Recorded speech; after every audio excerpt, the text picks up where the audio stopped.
Yeah, they got a uniform business. They know that. Oh, that's the cheap guys. Oh, oh my goodness. We about to do this. Going live on a shit.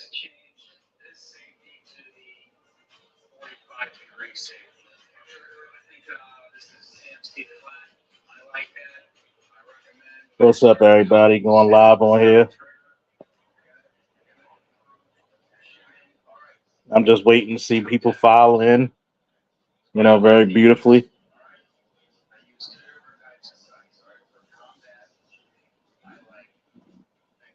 Oh man. I just want you to understand my take. Word up from work. Wink wink. Oh yeah. Never stop working, Commander. Oh man. Play a little bit of this play a little bit of this jazz real quick before we getting everybody filling in. Hold up.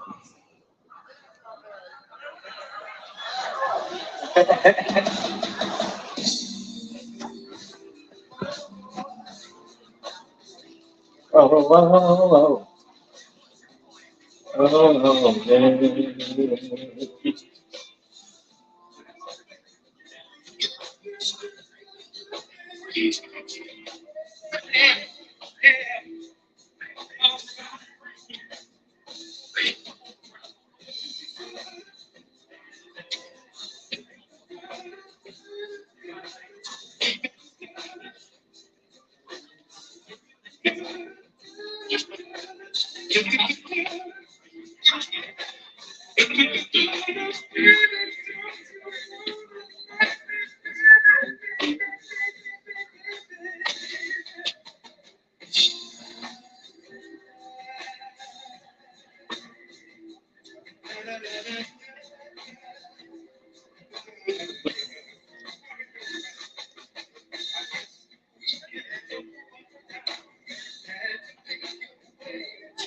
Now we're gonna actually talk about we're gonna talk about something very near and dear to me.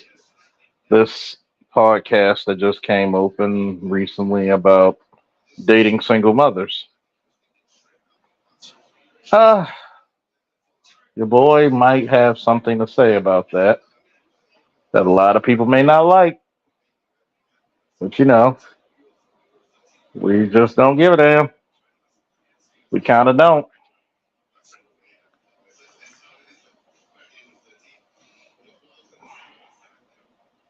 We kind of don't.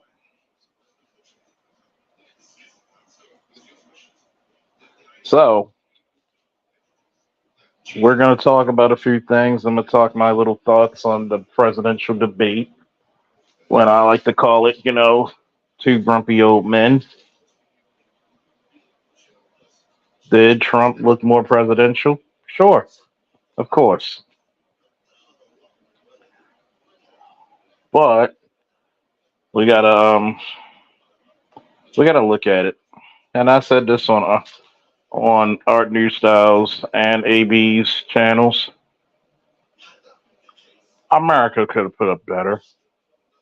We look like the goddamn laughing stock of the goddamn country.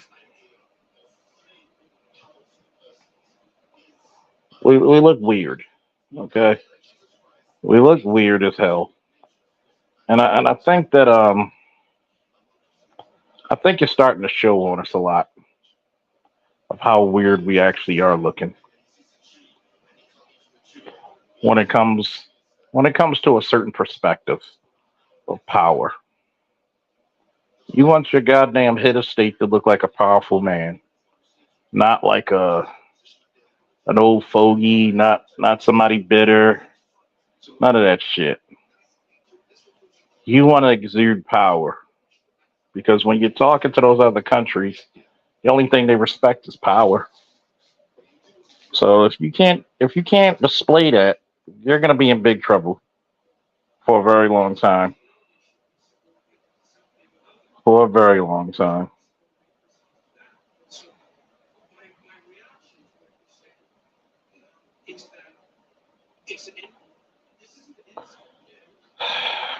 You don't have any 40, 50, 60, 70 year olds who actually can talk about solutions. That's scary. That is scary.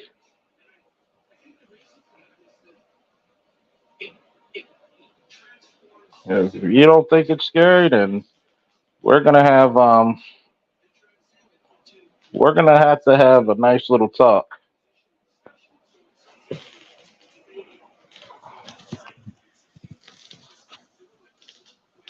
What's up, Mel? What's up, Onceler? You are truth. Andre. I'm gonna say this about the whole single mother dating single mother phenomenon. Have I done it? Yes. Can I speak on it? Yes. There's a reason why I don't like dating single mothers. I've recently gotten to the hat of not liking single mothers. Why? Because a lot of single mothers do not have well right now. They have a lot of they have a lot of they have a lot of times you date single mothers. Here's the fucked up part.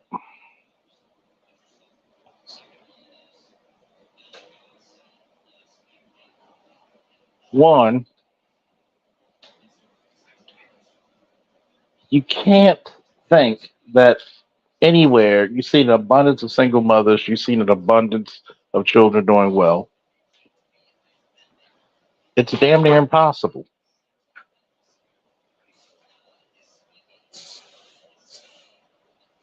It's damn near impossible. So many studies have shown that single mothers is going to be pretty much a detriment to society in total.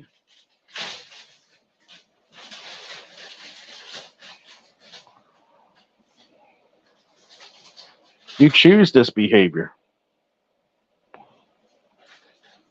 You love this fucking behavior.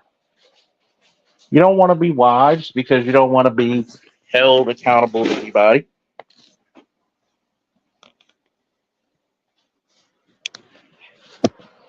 hmm You don't want to be something of honorable.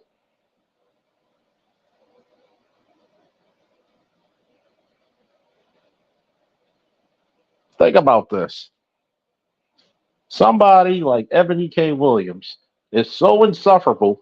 If you got, and she's not a bad looking woman, even though right now, while she's going through her pregnancy, the wall smacked into her ass.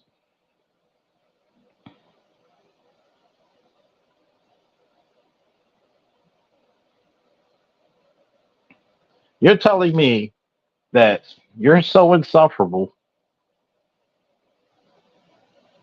that you, out of anybody else, cannot find a good man to marry. You'd rather be by yourself than with a bus driver raising that kid properly. And for all my military people, I'm going to say something that you're going to get automatically. Single motherhood is probably the number one threat to national security. If not number one, it's definitely top three.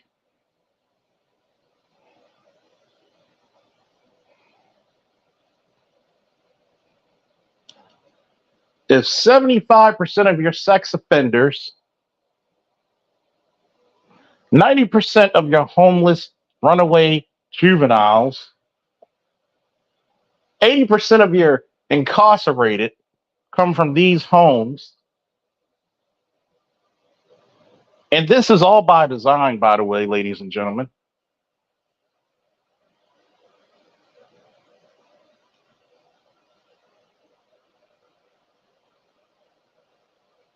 You'd rather be the queen of hell than to be the servant in heaven. And I think men should stop feeling sorry for them. Every time you date single mothers, you see some belligerent fucking behavior from their children. You judge a tree by the fruit it fucking bears.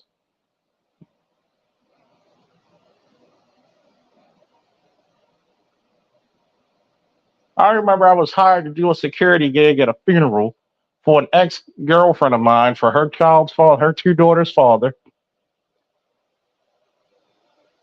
Why would you have two children by a man? He already had three by two different women. Beyond me. That was some of the most ghetto shit I've ever seen in my life. The granddaughters wanted to fight the grandmother wanted to fight everybody. Why would you need armed security at a fucking funeral?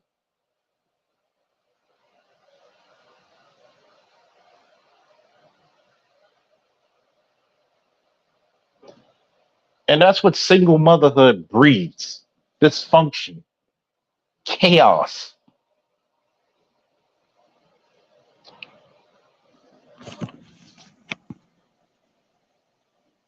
You're right. Shout out to Electrician 480. Even when they have grown children. Even when they fucking have grown children.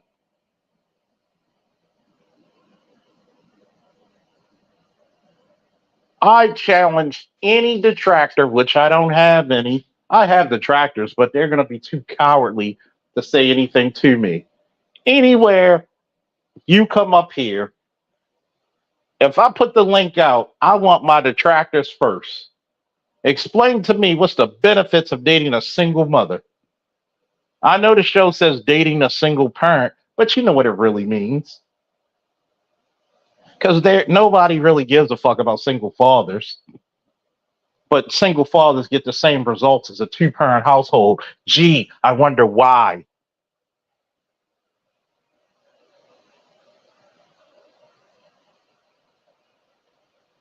When you're belligerent, violent, dysfunctional children spread like a fucking disease through the Black community, any community for that matter, but I'm going to talk about my community specifically.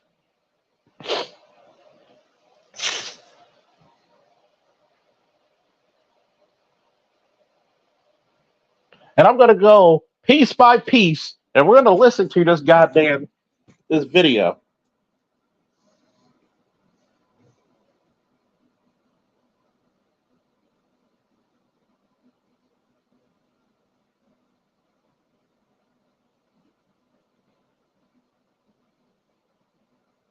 We're going to listen to this goddamn video. See, we're going to do it the Charles Faulkner way, man.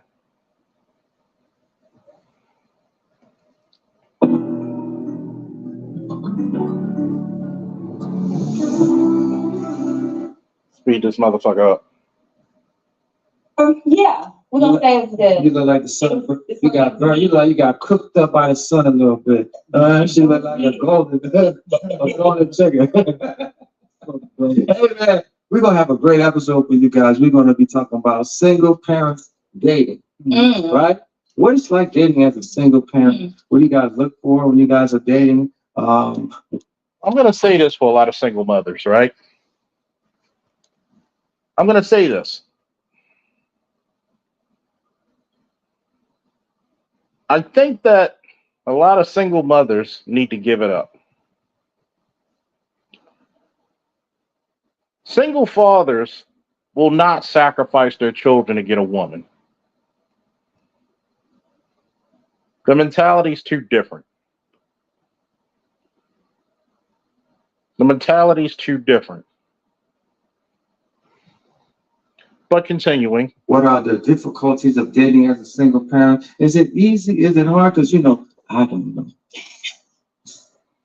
So what you talk about something you don't know. I want to learn. I really want to learn. You know what I'm saying? So what it's like dating as a single parent, male and female? Go ahead. I actually just started kind of dating. Okay. So I wouldn't. So you were off the market. Right. This is the reason why it's different for a single father versus a single mother. A single father is going to hold his children accountable when single mothers start to negotiate with their children. Punishments are swift and heavy with fathers. You cannot risk dealing with somebody of ignorant functionality. And by the way, if you haven't seen this video, because I'm pretty sure everybody's seen part of it, you're going to see class A doctoral level bitch babble and double talk in action. For a long time. So dating as a single parent is a little difficult to say. But beyond that, I think it's difficult for me to say because I don't have the same experiences as most people. What do you mean? I'm a single parent, yes, but I have a nice village that's very helpful. Mm-hmm. So it doesn't kind of interfere with my dating. What do you mean by that? You mean like the kids? Yeah. Right. When you have a good village, you have good people around you that, you can count on. It makes it a little bit easier when you're dating because you don't have to work around so much. I'm going to say this for the last time. The video's in the description. We're going to listen to it by sound. Okay, looking for a sitter and stuff like that. Trying to do okay. So like I was saying, when my daughter was very young, I don't think you really believe I had a daughter. Because my village was just really great. Mm-hmm. So my dad would get her every weekend And from the time she was born up until recent, because now she's a teenager, she make her own decisions. But up until recent, her dad used to get her like Wednesday through Friday. So that would be Monday and Tuesday, which means I'm dating.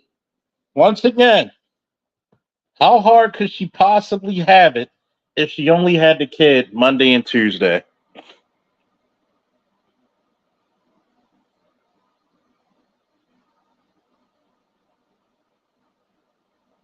Here's another question. Father gets the child every weekend. Notice, not one time you'll hear these motherfuckers say, "Why am I not with the father? Why am I not with the father?" And that's another thing. Do you know how many times it's easy to get a single mother to get on a date? To come out to the house, to come over your house?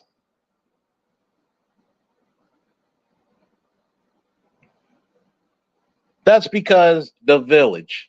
So you don't know the first thing about raising a proper child because the village took care of all your fucking needs. And that's the reason why, if you really want to change the single mother epidemic, stop helping.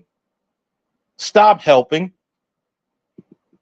There should be a penance paid for not properly getting fucking married, then having a baby. Stop fucking helping. She's not going to appreciate you. Wednesday through Sunday to make plans and arrangements. Off limits, right? So I'm just now entering the single parenting dating realm now that I have Miguel. And even though I still have my village, it's not the same. I'm a little older. Yeah. So now it's making arrangements. It's like, whoa, yeah, this is hard. Okay. Well, I mean, I can speak generally. I can speak in general or whatever. No. We're gonna speak that back, right? I want the nitty gritty. I want to hear. Listen, man. I gotta live vicariously through you, though. Yeah, okay. I'll say this. For me personally, dating is not. It's not complex for me because one, I don't have any restrictions. Okay. And by me saying that, yes, I do have older kids. So no, but we mean how was dating when your kids were younger? When they were younger, yeah. When my kids were younger, when I was dating, it was a little bit of a challenge. Because of course I have kids and the other individuals didn't have kids, so they didn't understand the importance of me helping my children do their homework, putting them to bed, or maybe cooking dinner for them to make sure that they were okay. And I want you to listen to that. They say women are the nurturers, but yet they can't understand the importance of a father. You know why? Because females are fucking selfish.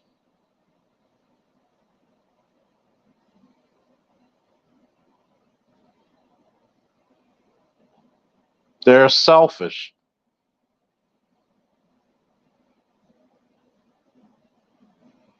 They are selfish.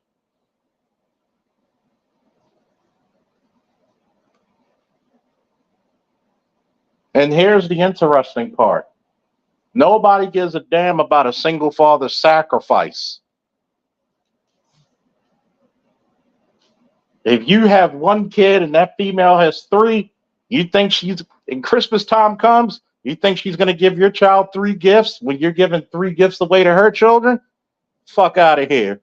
Hit that Cash App. Hit that, like, share, subscribe, share it to your friends. Since y'all like old Charles, we're going back to old Charles. No cut cards, no quarters given, no mercy, unfiltered. Get all your little single parent friends. Get all the chicks who like to argue because we on one today. Continuing.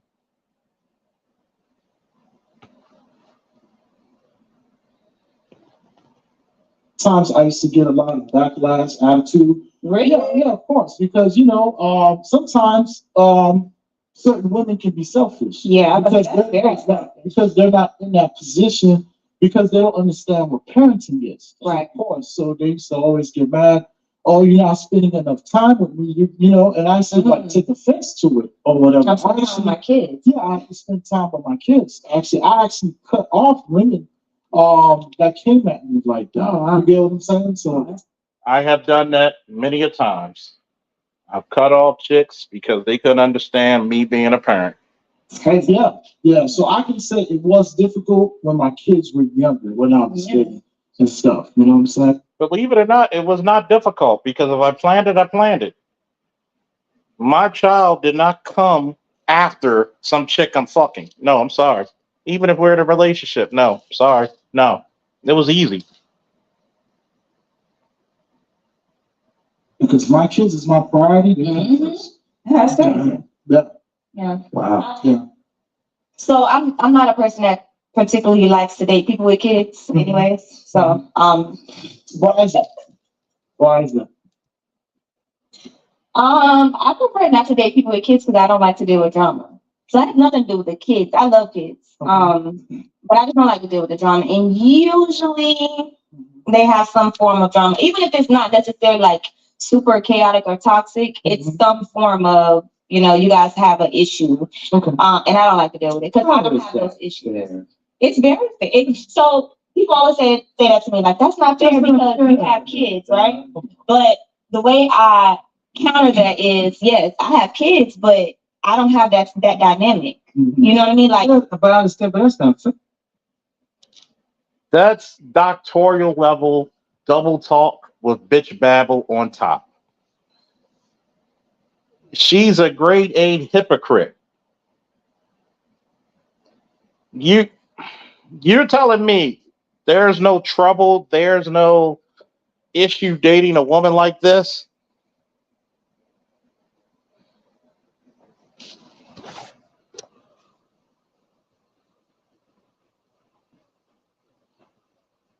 None of that? I find that hard to believe.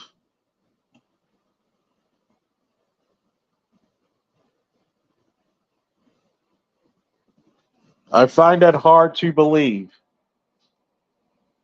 That's bitch babble. You're telling me this chick isn't drama, but continuing. it is. You can't just X them out. I'm telling you, I don't want to deal with you because of the drama that comes But if there's along no with it. drama, you can't. 9 times out of 10, I was always right. It's always a female lingering with chaos and toxicity, and it's not. And I know that because even just when you talk to people, like I remember being younger, like in my 20s, and I talked to people about me and my daughter's dad's relationship, and they're like, that's not normal, you know, because we don't have that drama and toxicity. So it's like, yeah, I don't want to. The only reason they don't have drama and toxicity is because she doesn't have to fucking be around a kid. She's free to do what the fuck she wants.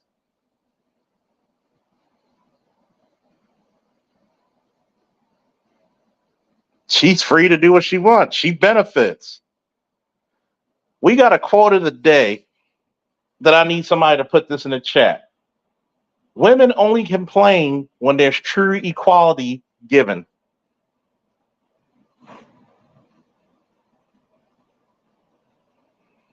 Hey, Mel, what's up? What's up? What's up? Let me get the video link. All right. Women only complain when there's true equality given. This chick is bitch babble, man, for real.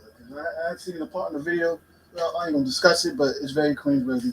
The dude had to put him in his place, and technically the host, it could actually, you could definitely tell he was raised by a single mother and stuff. And of course, that dude was a single mother. He says it. Stop feeling. A lot of niggas need to stop feeling sorry for their mother.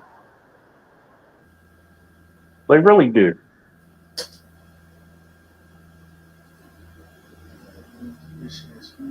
Women only complain when there's true equality. Of course, she's not going to argue with the man when the man is giving her leisure. I'm pretty damn sure she was hopping from dick to dick, Nickelodeon.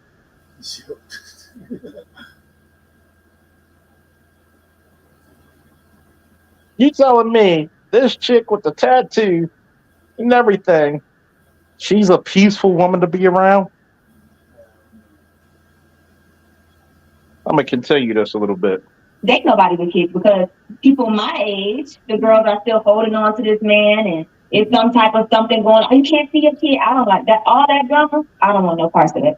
So you're not. I don't give that drama to nobody. So you're not even gonna give it a chance. I don't want to.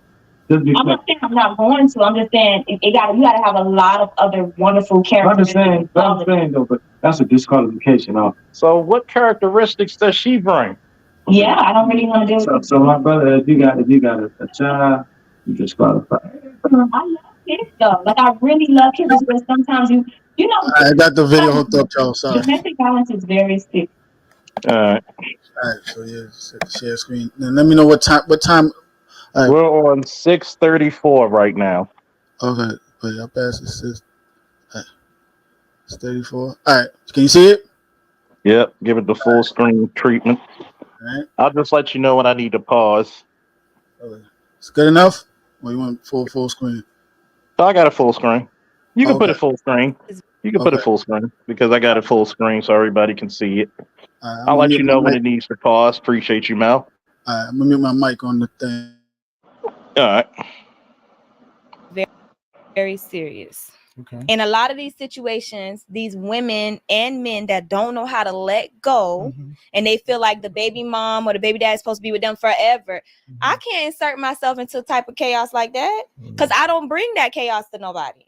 Well, I don't have that type of drama going on. I'll tell you what, because that's from a female perspective. Yeah. From the male perspective, I've heard a lot of times, even through social media, it's a lot of guys that they don't want to date women with kids. With kids, either. correct. Yeah. Because they feel Now, like, what's that reasoning? well, I'm saying, but they feel like, why should I invest into that situation when Yeah. it's not my child? You know what I'm saying?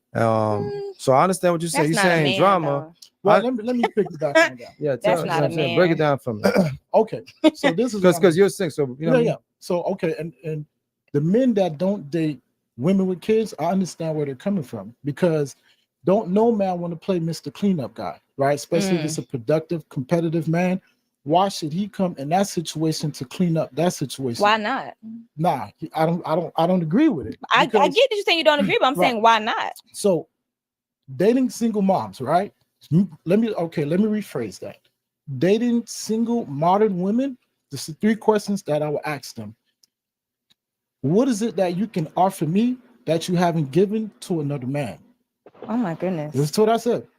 What can you offer me that you haven't given to another man? And the reason why I'm saying that, because 1, you shared your youth, your fertility, and your womb with another man. You shared your womb. You gave another man the biggest honor that you can give him, right? And my second question to that woman would be like, why didn't it work out with the father of the kid that, you know what I'm saying, that you had a kid with or whatever? Yeah. You get what I'm saying? Because you created this family. So why should I give up my resources to take care of your kids, right? Because men, we're very territorial, right? Because 1, I have to share you with your kids. That is not mine. And also I have to share you with the father of your kids, who is to know what time the father of your kids is on. Because as of late, I've been seeing men been killing other men because they're dealing with their exes. You get what I'm saying? Okay. And I don't know if that man may want to cause some harm to me. Yeah. You get what I'm saying? Yeah. So I understand everything when men are saying I don't want to date single mothers with kids or whatever. You get my Yeah, I point? get what you're saying. You know what I'm saying? So what's the third question? So and let me Yeah, ask you waiting this for the question, third bro. one. If you went to the store, would you buy a product? Would you buy a product that had a broken seal? No, I'm not gonna. You wouldn't. Why you wouldn't buy a product that had a broken Somebody, seal? because it's already been. I don't know what's in there. It's the same thing. That's the reason why men So- say they don't want to date women with kids, because you already have been tainted. You already shared your womb Well, yeah. with another man. So- but are you serious right now? Yes, I'm being very serious. So okay, I'm being very so serious. to be a counter to Mhm. that, because that is absolute. I'm gonna keep Go it ahead. a buck. That's some bullshit, and I I'm don't I'm think so. I'm going. That's some motherfucking bullshit. Yes, it is. Go ahead. Because I'm gonna say it is because you just said your first question was, well, I'm gonna ask a woman, what can she get? What can you give a woman that you ain't give to another female? Okay. All right. Pause Okay. it, What pause can it, you? pause But it, no, pause no, it, no, pause no, it. no, no. Okay, go ahead. Number one, I'm going to explain to everybody this shit. I need somebody to write this in the chat. When it comes to the social hierarchy and demographics of men and women, they are not equal.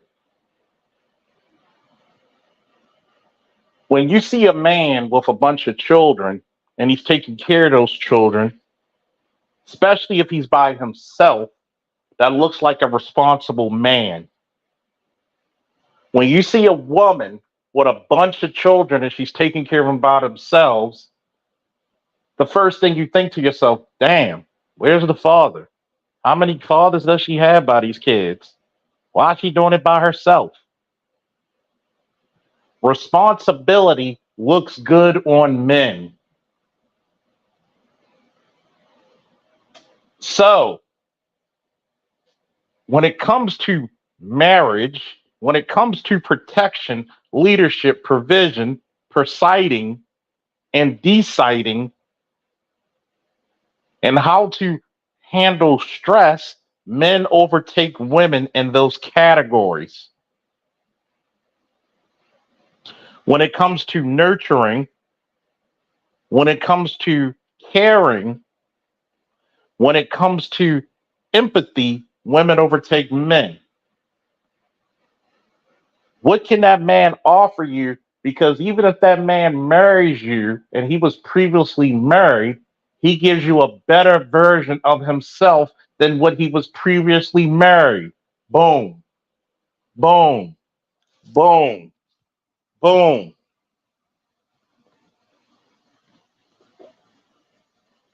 Where the fuck are you?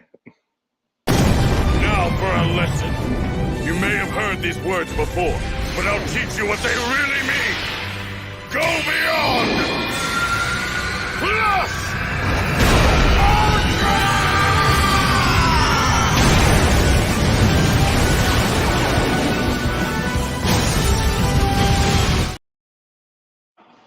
So, we'll let everybody in the back up once I'm finished doing this commentary. See, what a man offers you is a better version of himself. A man is like a steak. You gotta marinate it. It's gotta be seasoned. Nobody likes a seasoned female. Okay? Do you want your wife to know how to suck every dick or just yours? You got a lot of dudes out there, oh, I don't need to teach. I don't have time to teach. Well, that's your wife. You got all the time in the fucking world to teach how to suck your dick. Not saying that's all you need a wife for. Shouldn't your wife know you? Shouldn't your wife love your endeavors? She should have intricate knowledge about you just like you should have about her. But a man without experience is useless. How many women have you ever heard say, I want a man that's a virgin? Experience has always been dictated upon men. Chastity for women. One, anything you take care should be yours. Continue, Mel. What can you give another female that you haven't? What can you give this woman that you haven't given to another female? Why does it have to be that a woman have to bring you something? I'm not. Who the fuck are you that I gotta bring you something? Okay. What are you bringing to me? Okay. It goes both ways. I thought. Now that's one. Now, two, you're saying, well, you don't know what that circumstance could be, what that situation could be. So are you speaking from a standpoint of a man who does not have kids just yet? Both. Or Single. you can't speak from both. And the reason I'm gonna say you can't is because just as you're a man, if you are a man that has children, to say that to a woman that has children, it almost sounds, not almost, it's narcissistic as hell. Because if you've Pause given it, another woman pause it, kids, Pause are it, you pause it, pause it. First of all, God damn it, Google, where the fuck are you? Definition of narcissism.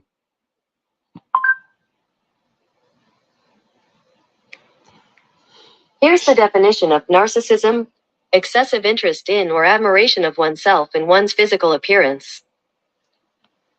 Which one of these motherfuckers display the traits of narcissism?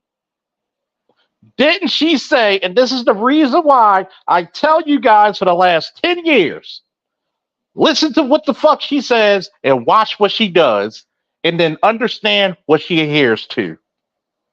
I'm dropping gems, baby. I'm dropping fucking gems. I've told you this. What's good for the goose is never good for the gander. I can have the first right of refusal to single fathers, but you can't deny single mothers. That bitch babbling double talk, if you're not careful, it will get you all the time. But you telling me this chick is somebody's piece? As disruptive, insufferable, and argumentative as she is currently on this platform, she has the right of first refusal, but you have to accept her for who she is. Continue, Mel, please. Thank you.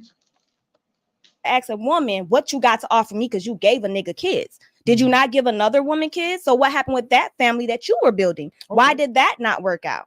Okay, so can I answer your question? Sure. Okay, one, Vic, it's a double standard. Unfortunately, men can do it. You can. A woman cannot do what a man do. And two, yes, we can. Okay, but let me say this. I know the detractors and the critics going to come for me because I have kids. One, my kids are grown. I have a 23-year-old. But at one point they weren't. But let me answer the question. I'll let you talk. Let me talk. You're right. I have two girls. I'm I sorry. have a 23-year-old and I have a 20-year-old. My oldest daughter has recently graduated from college on her way to grad school. Yes, Lord. My second daughter, she'll be graduating from college pretty soon, right? Secondly, I've never been married. So what I can offer a woman is marriage. That's the biggest honor. Listen, hold up. That's the biggest honor a man can give a woman is marriage. Yes, that is the biggest Rewind offer I that. can Rewind offer that a woman a few. is marriage. Rewind that Because 10 seconds. That's it? Honor. Listen, hold up. That's the biggest honor to grad school. Yes, Lord. My second daughter, she'll be graduating from college pretty soon, right? Secondly, I've never been married. So what I can offer a woman is marriage. That's the biggest honor. Listen, hold up.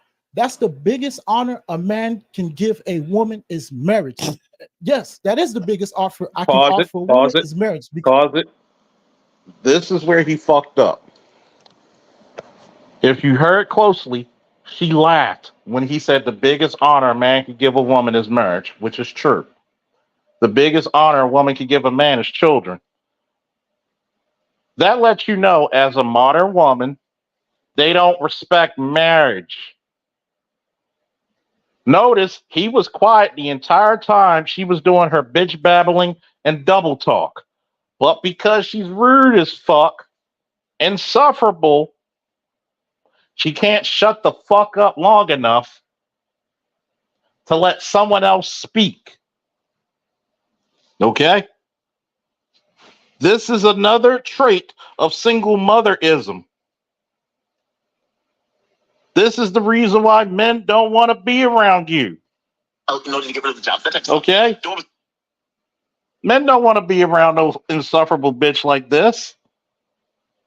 Why didn't baby daddy date or marry her? That's a telltale sign of fucking ignorance. When you usually date like this, what the fuck happens? It's not a good sign.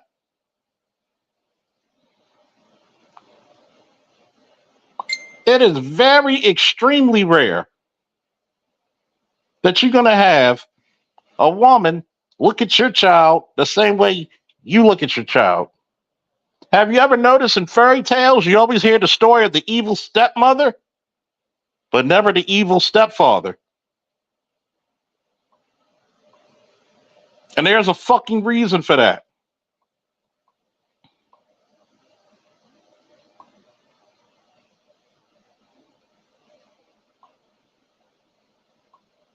There's a fucking reason for that. Continue, please, Mel.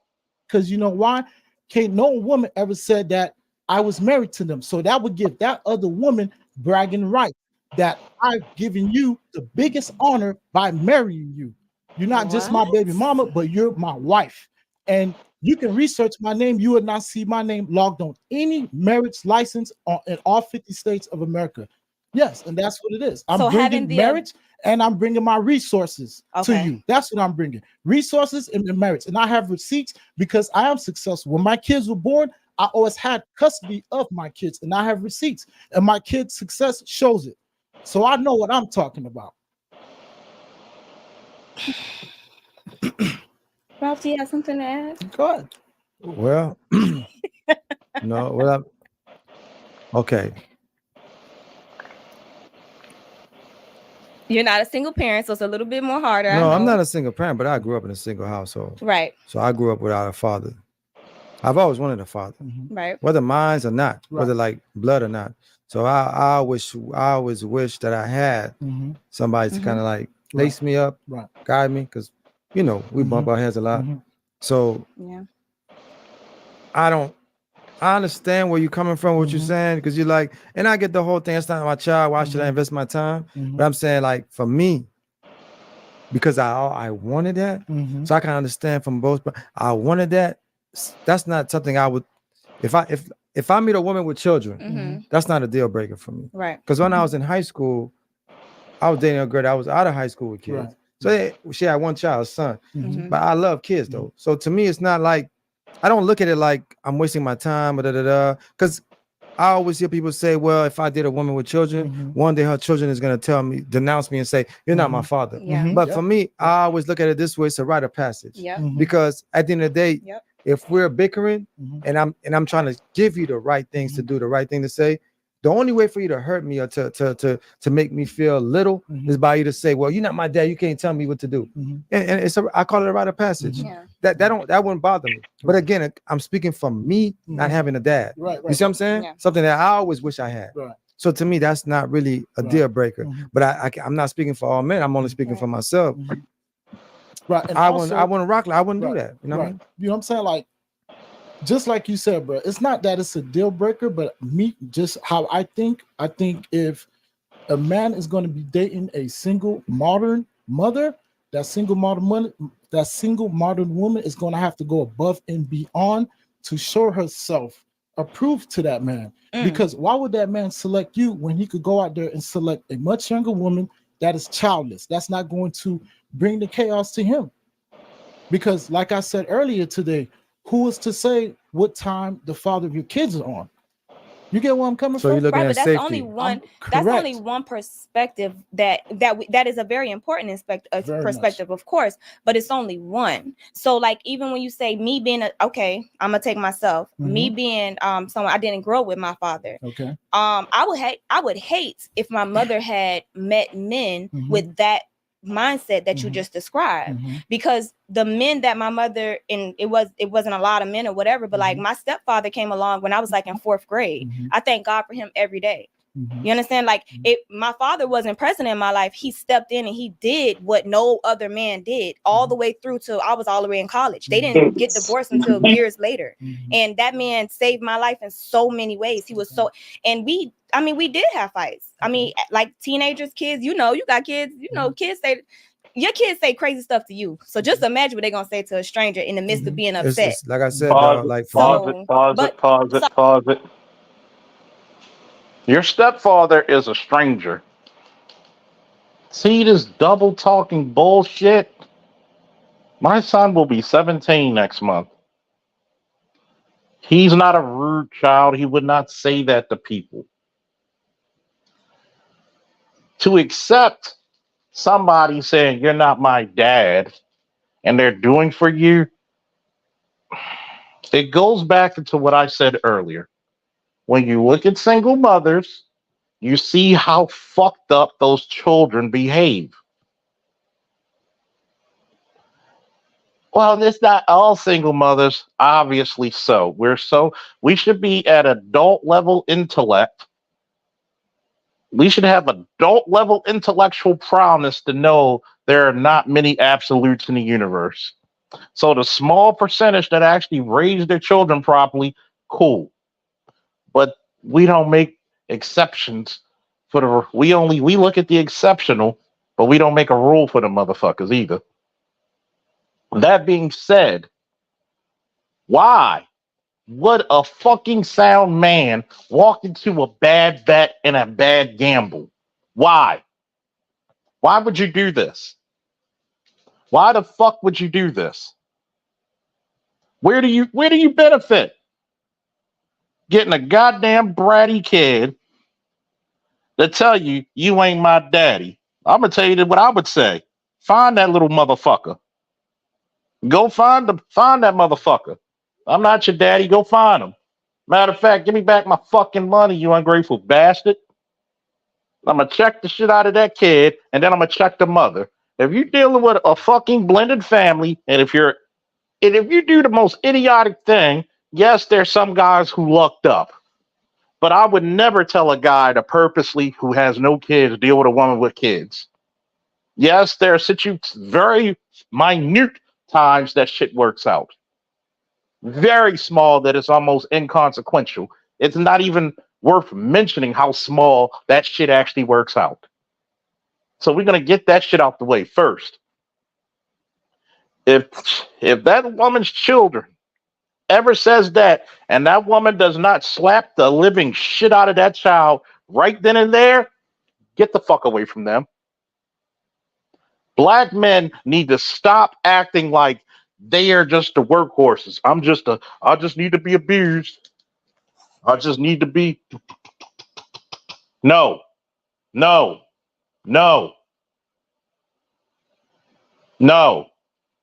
Never take abuse.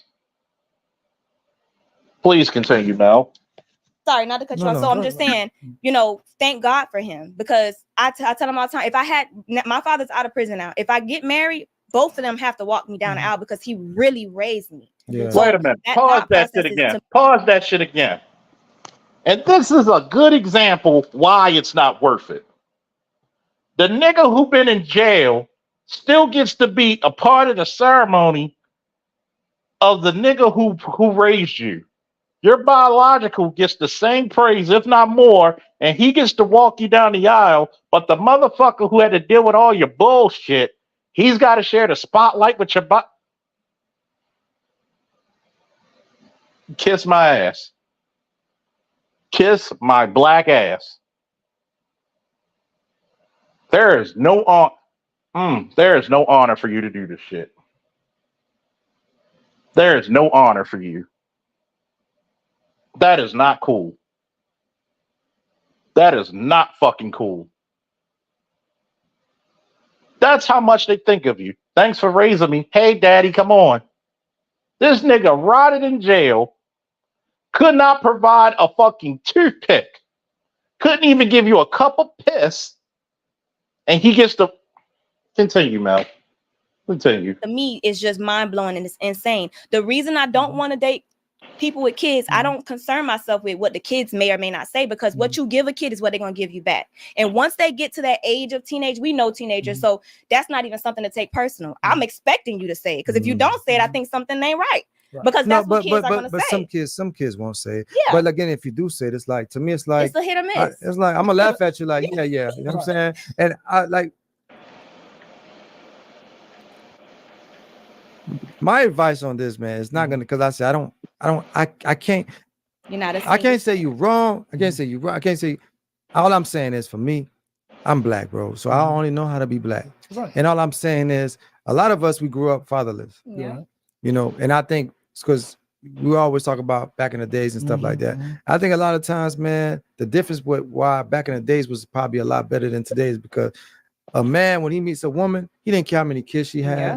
You know what I'm saying? If he loved that woman like that woman, you know, Took her and you her know, kids. it was all in. Yep. But it's different time, different But mindset. can I piggyback off what you said? Let me finish. I'm gonna let you rock. Go ahead. Now, so I can only Now, go off notice my they experience. always Like I interrupt said, that brother.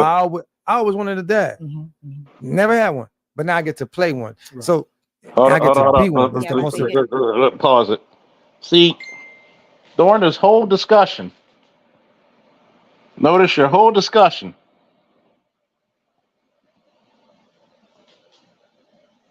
Not one time did he ever say, why didn't he have a dad? Because a lot of you brothers out there will never question your mother. Why wasn't my dad in my life?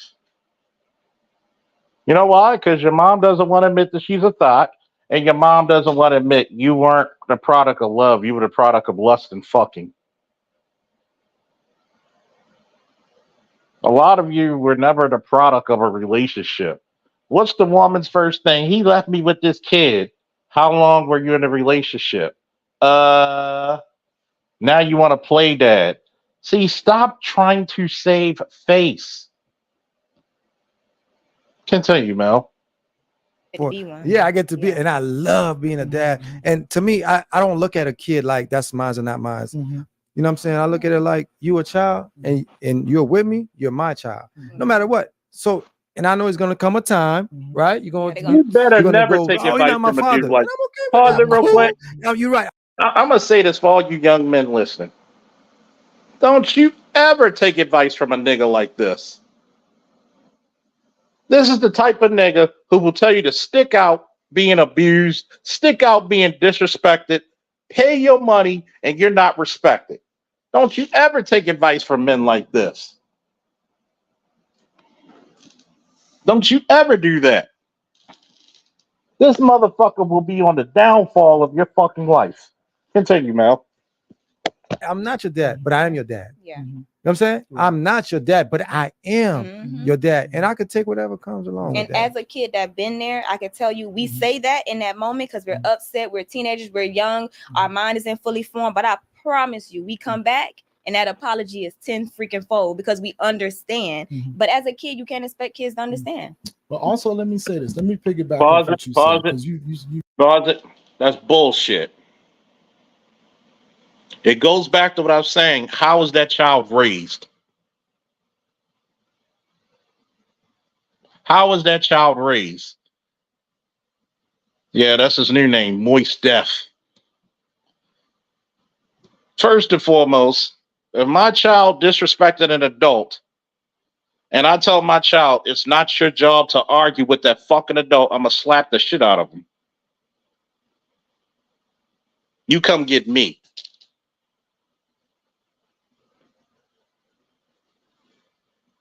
What the fuck? No.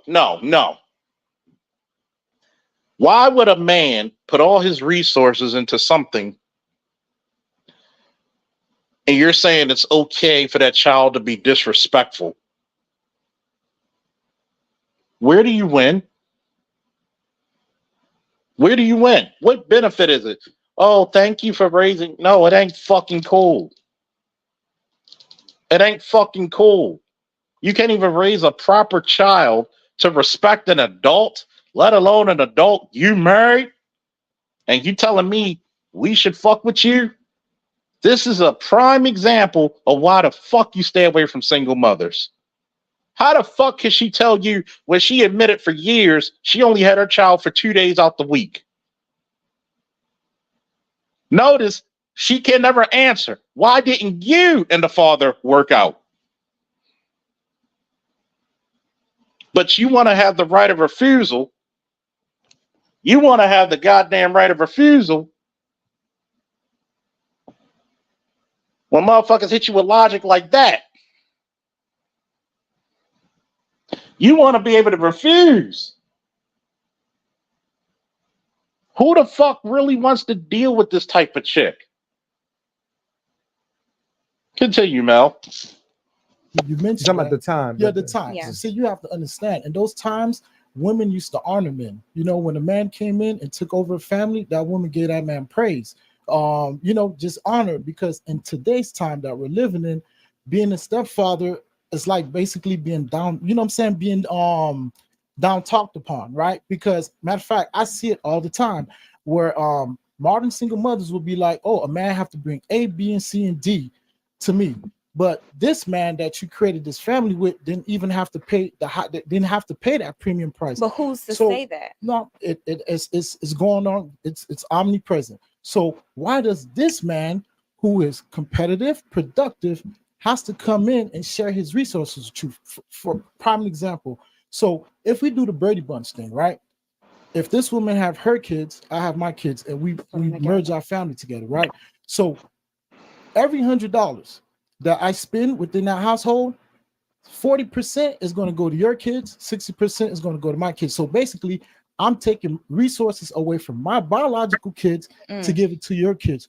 Who was to say if those kids are going to appreciate me for what I'm doing for them, for being present, for being a father figure to them, right? At least I know if I have my own kids, my own biological kids, as long as I'm showing up for them, I'm taking care of them, I'm mentally present for my kids, at least I know when I become an old man one day, my kids are going to take care of me. I don't have to worry about my kids telling me, oh, you ain't my daddy. Why do I have to listen to you? And also, too, with bringing two families together, my kids may follow a certain set of rules.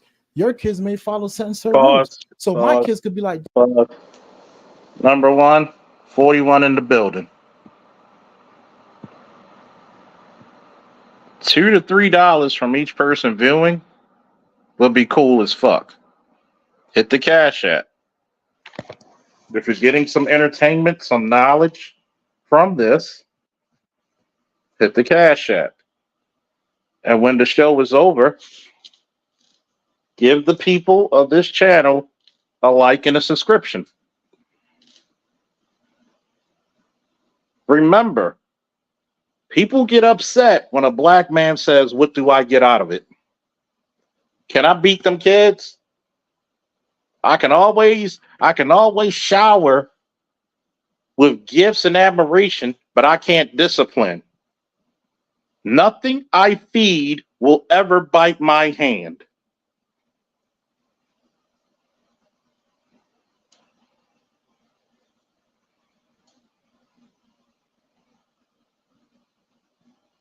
Nothing I feed will ever bite my hand. This is the funny, and shout out to Trey for saying this. The funky academic said, one of the coldest shit I ever heard. He says stepfathers are assistant mothers.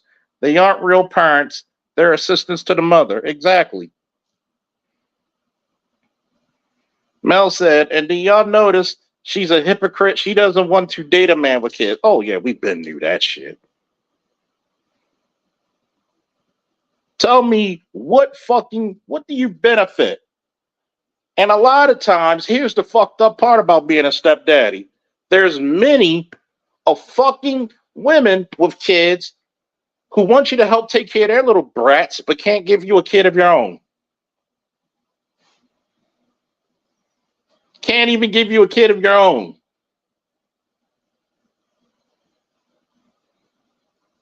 But you got to deal with her little hellions.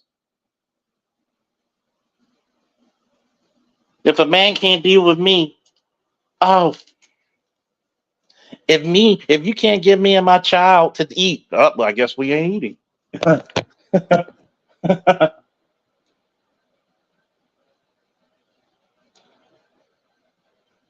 I'm going to put this in the chat again. What benefit do you get out of being a stepdaddy? Please continue, Mel. Thank you. Daddy, why they do such and such and such? Why can they do this? And because you have a set of rules from your kids, they're gonna be like, damn, why can they do this and why can't I do that? You're saying the mindsets could be different. different. It can be completely different. So that could confuse the kid. You get what I'm you get what I understand what you're saying. I get what you're saying with the mindset. No. What I'm saying is that no. Listen. This is pure It's not. stupidity. It's But logic. what I'm saying, I No, understand it's not. what- It's stupidity. no. It's basically taking every reason you can think of in the book for why it wouldn't work. When you meet somebody and you're engaged with that person and you like that person in the beginning, yes, it may be a conflict of how you parent, how I parent. It's gonna even if you didn't have kids, it's gonna happen. If I meet you and I start talking to you, how you live your life and how I live my life may be two completely different things. Over time, we mesh. Over time, you blend. That's pure stupidity. And guess what? If it comes to the point where you guys can't agree on things, it would never even get to the point that you even have to concern yourself with blended families. Because as women, mothers, I can't speak for all mothers, but I could say, I'm not gonna deal with no man that don't mesh or blend well with my kids. And that doesn't mean I'm putting my kids before you. That just means as I analyze this situation that we're in, if it's not gonna work, it wouldn't get to that point where we even have to go to that. But there are situations where you will blend just fine. That means that's for you. I have a favorite phrase I like to use. I use it all the time when I'm referring to just myself. Pause it. When you look at women like this, do you think it's going to be easy blending with her and her children? And you have the capabilities of telling her children, no, you can't do this. No, you need to go to bed. No, stop your fucked up behavior. No, you need to do your homework. No, you need to study before you go play with your friends. No. What do you think would her reaction be? You can't talk to my kids like that. You're not their father. Do you really think that she's going to really blend well? What's going to happen is what she's really doing is 100% doctoral level bitch babble and double talk, because what she's really saying, I want the man to blend with me and I don't have to decipher anything that man wishes.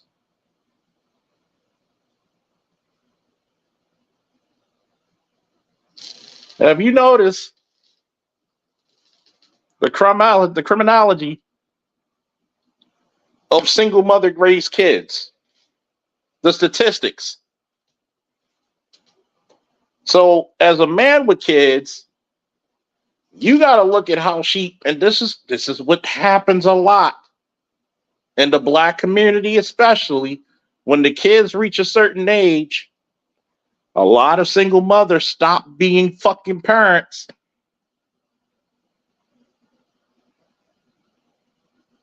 They stop raising their kids after 12, 13, maybe even earlier than that.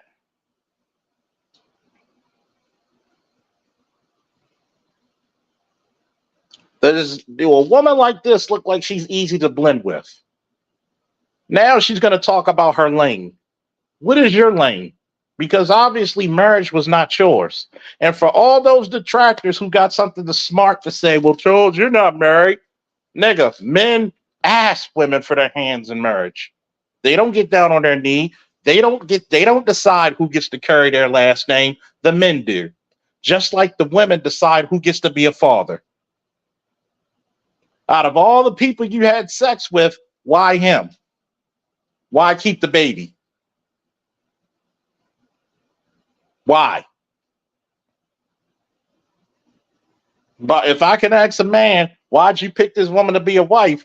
Why can't I ask that woman, why'd you pick that man to be a father? Continuing. And I say it all the time, people need to learn their lanes. When you know your lane, you're not confused. When you're dating people that are in your, I'm in the far left lane, probably about 90% of the time. And it's quite often that I get guys that are in the far right lane, you know, that slow lane, and somehow they made their way over to mine. And I don't understand how they got there or why they're there, but they're there. So I have to redirect them because I know just off a conversation, just off of one conversation could let me know. And I have to redirect you and say, hey, this just isn't your lane. I'm not sure how you got here, but I want to redirect you very respectfully. So I say that to say, again, it depends on you as a person, because if you meet like-minded people, right, then the likelihood that it would be just so chaotic. What's the likelihood of that?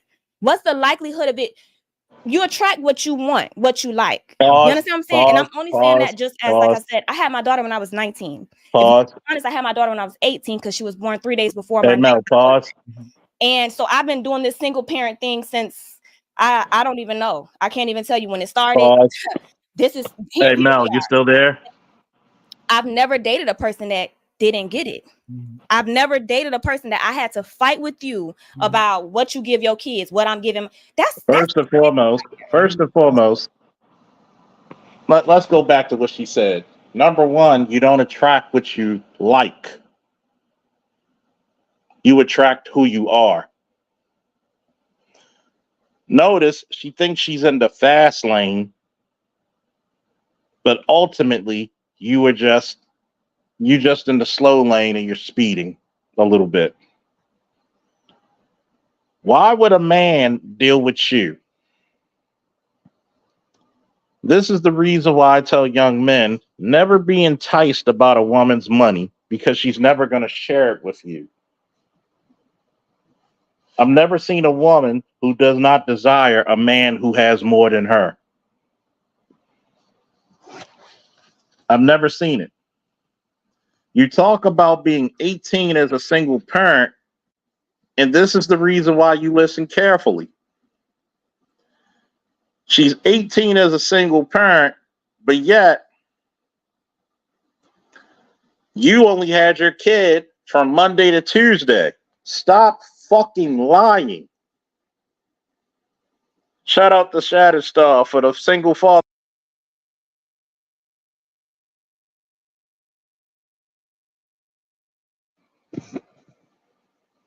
You know? Stop fucking lying, lady. For my man Shatter. By the power of Grayskull.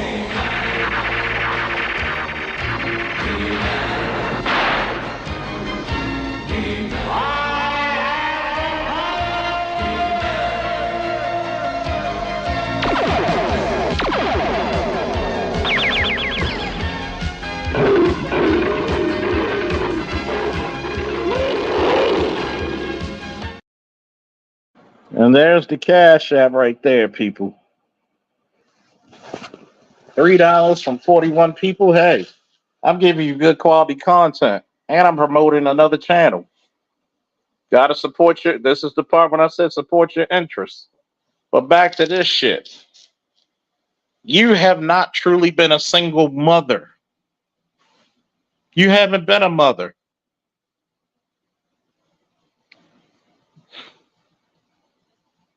And the sad thing about it, you can't even go by her words. You got to go by what she stated. She doesn't even remember that she made this statement about her village early in the video. God damn, you can't make this shit up. Continue, Mel.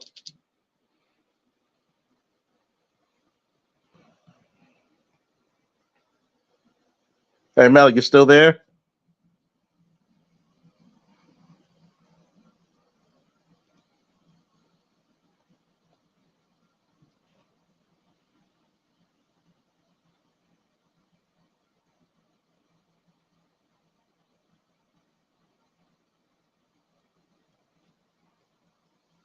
She said she melted Mel's PC.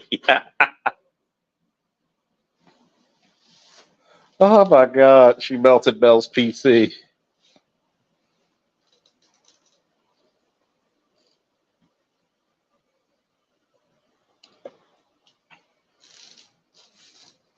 He said this bitch put him to sleep.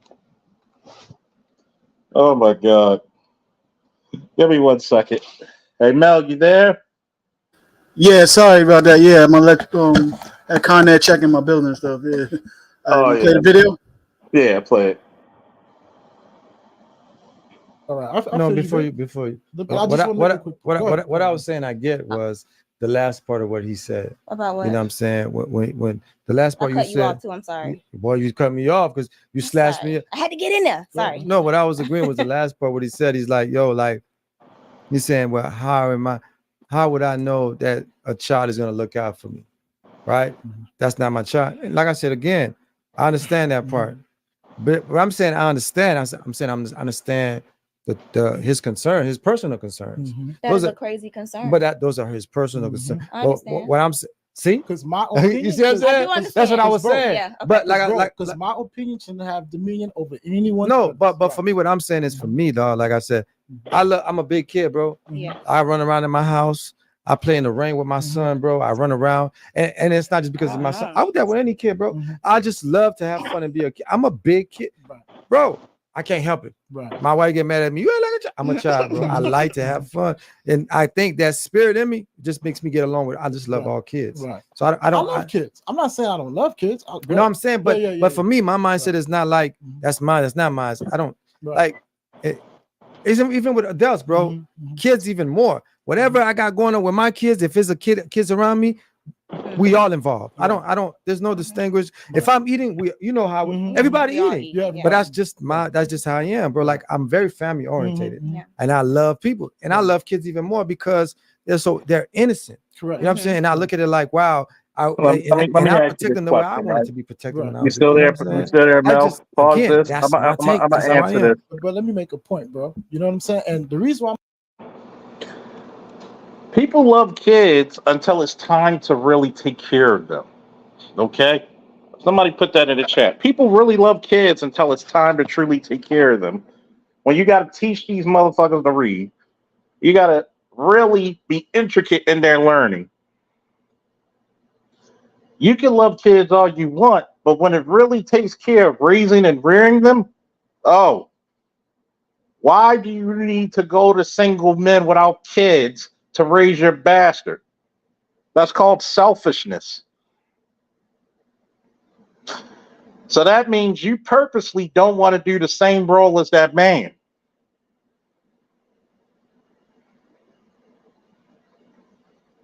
And this guy in the middle, he's talking like a first class simp.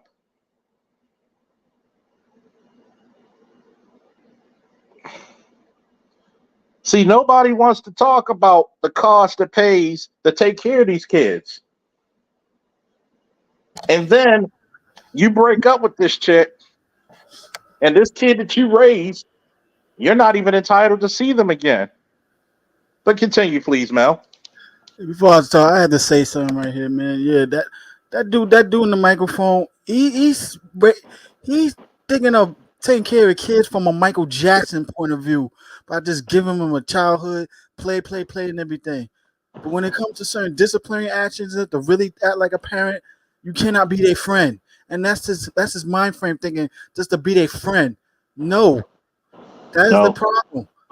Yo, I'm not knocking for liking kids and everything. I don't know, want to be there to help kids and everything. My thing is, you know what? You got to be logical about that also too, and stuff. That's a man like that is dangerous. Yo, you want to help a lot of kids? Start a program for kids to come after school and everything. We don't got enough of those going around like that. Be a Big Brother program. But you know why? That takes too much money, time, and effort. And shout out to my man Leon with the $20 holla. Oh, coming third. He said paying his late fee. Hell, we're going to give you all three. By the power of Grayskull.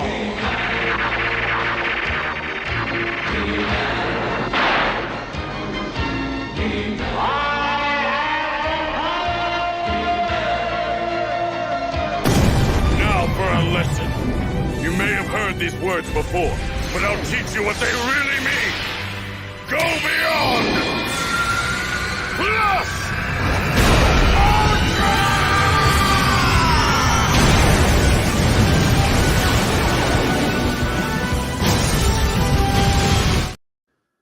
And everybody's favorite.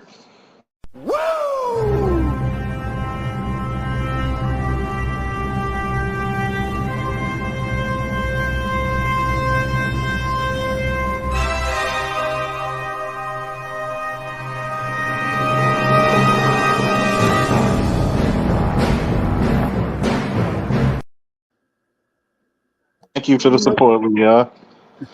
This guy is, and I agree with you, Mel. Nobody ever talks about the financial and the moral responsibilities you have for children. Children are not playthings. Yes, children are burdens. We love our burdens, but they're burdens. You got to think of that child's survival above your own. Okay? Above your own. You got to think of that child's survival above. Why am I? Think about this, right? You're putting into a situation of raising some other man's children, but she's not going to put as much investment into your child. Is she going to invest in your child the same way? The answer is hell no. The answer is hell no. But continue, please, Mel. Man, I wish you had that clip from that movie Fences, yo. The one that he played around when that boy was asking Denzel, sometimes I don't think you like me. And he had to let him know. It ain't about fucking you. like. Exactly. It ain't about fucking liking you. I got to take care of your black ass. Exactly. It's my responsibility. Take care of you. What the fuck like you for? Nigga. You're a black man in America. Nobody likes you. Fuck out of here. I'm gonna look for that clip and send it to you. Yeah. I'm gonna play it. I'm speaking about what's going on in these recent times, right? And let me make another point. No man that is productive and competitive want to be restricted, right? I'm gonna give you an example, right? Like, okay, I'm gonna use you as an example. You're married, you have your wife, and you have your kids, right? Supposedly you get off from work, you want to go home and you want to enjoy your wife, right? It's easy for you to come home, and if your kids are past their bedtime, it's easy for you to say, "Hey, son, Janiyah and whatever it's your son, me and your mama, we got some things to take care of. It's time for you to go to your room." Princess Naya, Princess Shy, and Pop Pop. Right. It's time for you to go to your room. Me and your mama got some things to handle. But if I'm a stepdad and I come home and I say something to those kids, if I say, "Hey, it's time for you guys to go to sleep," some woman, I'm not saying all, some women would take offense to it. They'd be like, "Well, why are you talking to my kids like that? You shouldn't tell them when they go to bed or not." It happens all the time. So that's Where the are these reason why statistics coming from? it's happening. We're living in 2024. Come on now. Let's not play crazy like we don't know this is. Well, really I think remember that we had the conversation we had when we had the Dear Black Woman episode, and I was saying that I feel like a lot of times, not just black men but black women as well, they don't do their due diligence. And what I meant by that is, if I meet a woman, she has children, and me and her, we've become, because it's gonna take time for us to live together. And so I'm with this woman, we're dating, and eventually we get more serious. And I would hope that she would see the way I treat her kids with love and admiration, whatever, so that when we are living together, if I say, "Hey, it's time for everybody to go to sleep," I would hope she would know it's coming from a good place. She's not going to intervene, because as a man, she would understand, like, oh, we're going to go spend some time together. You know what I'm saying? That's what I would hope. Like I say, for me, like I like to study, I like to do homework. I don't like to, I never like to dive into anything. Pause it. Bullshit. I see something too. Once, how many times you try to correct a child? You can't speak to my child. Instead of saying your child is disrespectful to a fucking adult. Bullshit. This hopium shit is getting on my goddamn nerves. And I say this all the time. In order for that to work, from his point of view, that woman has to have a high respect level for the man, period. For her to relinquish her power to say, "This is my man, he's the head of the household," and everything. Most, being every time about black women, because it's on this power, most black women ain't relinquish that power like that. So, you know what I'm saying? So it's like 90% of black women, 95% of black women don't want to relinquish power. Exactly. Why do you think they're not married in the first place? That's what I tell the dudes, man. Like, yo, do not be with a woman that do not have a high sexual attraction towards you, that don't respect you. Period. Stop just being over fantasized based upon her looks all the time. There's more to that. Because she doesn't have a high level of respect for you and everything, you think she's gonna let you lead? Especially if you're dealing with a woman with kids. Period. And he's talking about, yo, she sees that I have the love with these kids and blah, blah, blah. Yo, first of all, you shouldn't even worry about.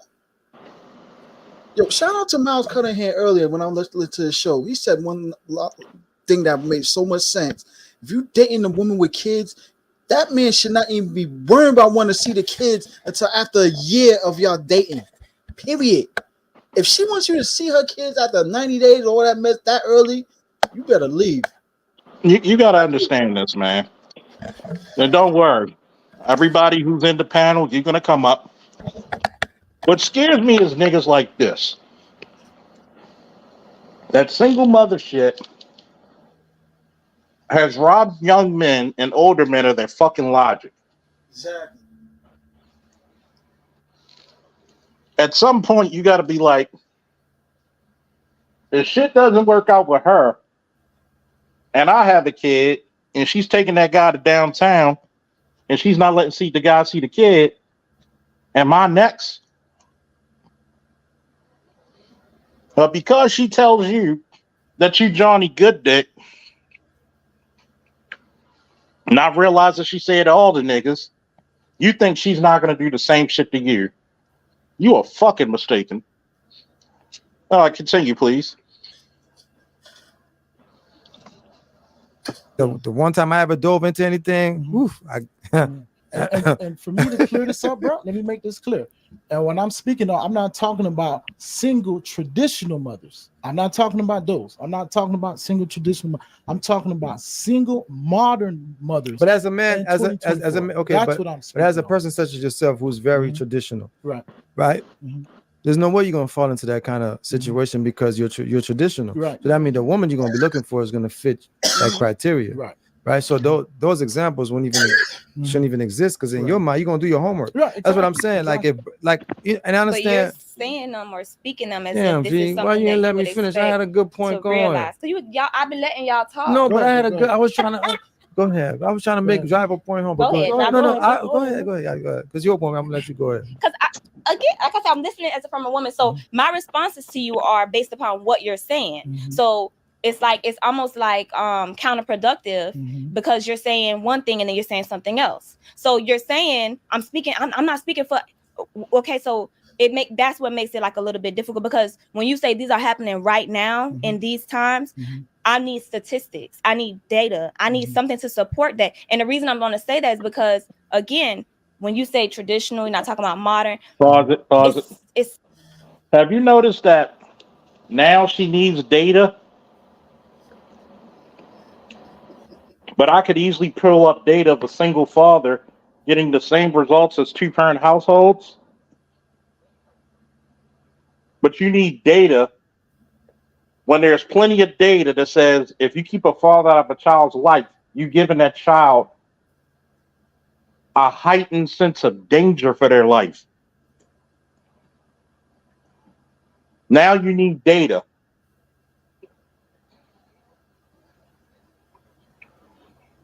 The data's in front of her face. You're unmarried. You never took care of your child. Longer than 2 days, according to you, on an average. And you're telling me that now you need to see data. Don't worry. I'm going to play a video that talks about single motherhood.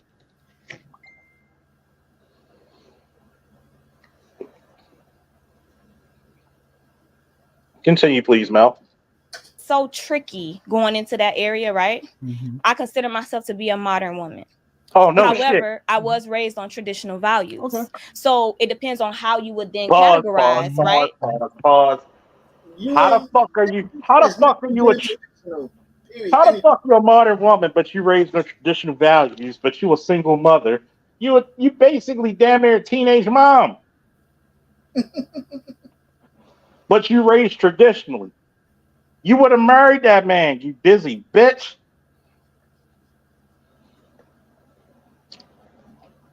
See the double talk?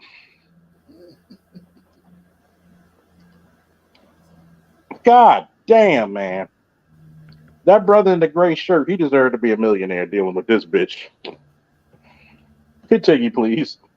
That's your choice, what you see, how you, and it so on and so forth for every other man.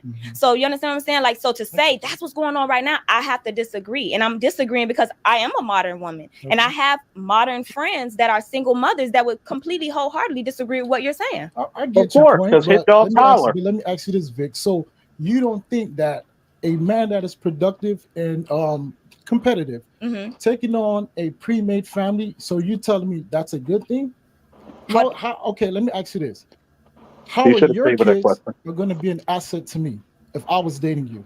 I would never date a man that ever asked me no craziness like that.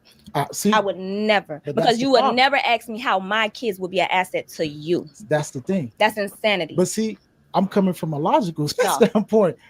You have to ask those questions. Any woman, and let me say one more thing. It's gonna let you say, how can your kids be an no, sweetie, no. It's the truth. No, it's not, because if we're talking about we're living in a world, because we're talking about living in a world where you're constantly putting a male on this pedestal, and you're forgetting that this is not the old days. So right now at this point, there are a lot of men that sit on a pedestal, but baby, their pedestal is way beneath that woman's. I'm not done. So when you say what can you bring to the table, I feel like that goes both ways these days. Traditionally, pause it. This chicken head damn bird right here needs to shut the fuck up and everything, for real. Like, because the reality is this: she right on one thing. It's not the old days, which means men are waking up more and more, thinking more logical. Period. The man is beneath the woman. The man is beneath that pedestal of that woman. When does a single mom outrank a single father? Oh man. When does a woman outrank a man? It's not like if I took 100 women and I took 100 men, I can't defend a country with 100 women. I can't build a house with 100 women.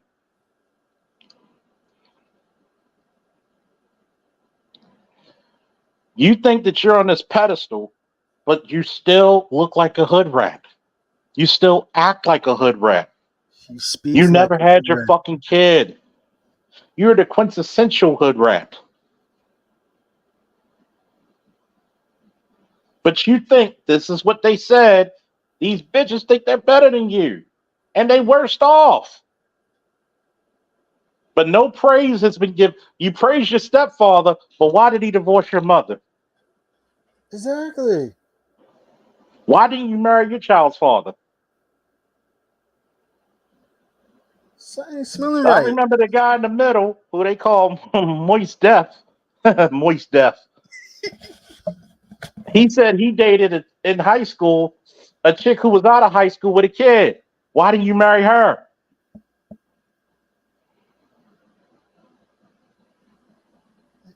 Careful, Charles. What the fuck I gotta be careful for? This is my motherfucking channel. Fuck them. What the fuck? You know what we ought to be careful for? Is that you're raising weak ass sons who are either gonna be emotionally inert, who are gonna be dangerous fucking people, sex offenders, robbers, murderers. 90% of the children you raise ran away from home or are homeless. Not only are you a burden to the community, you're a burden to the fucking nation when you raise children. And the statistics prove it. See, I wish she would have said that. What a guy, and as soon as you prove the statistics, she's still gonna fight against it. That's all. It's white man stuff. And guess what? If we go by black women, did you know? If you take single mothers in the white community and single mothers in the black community, the results are the same when it comes to criminology.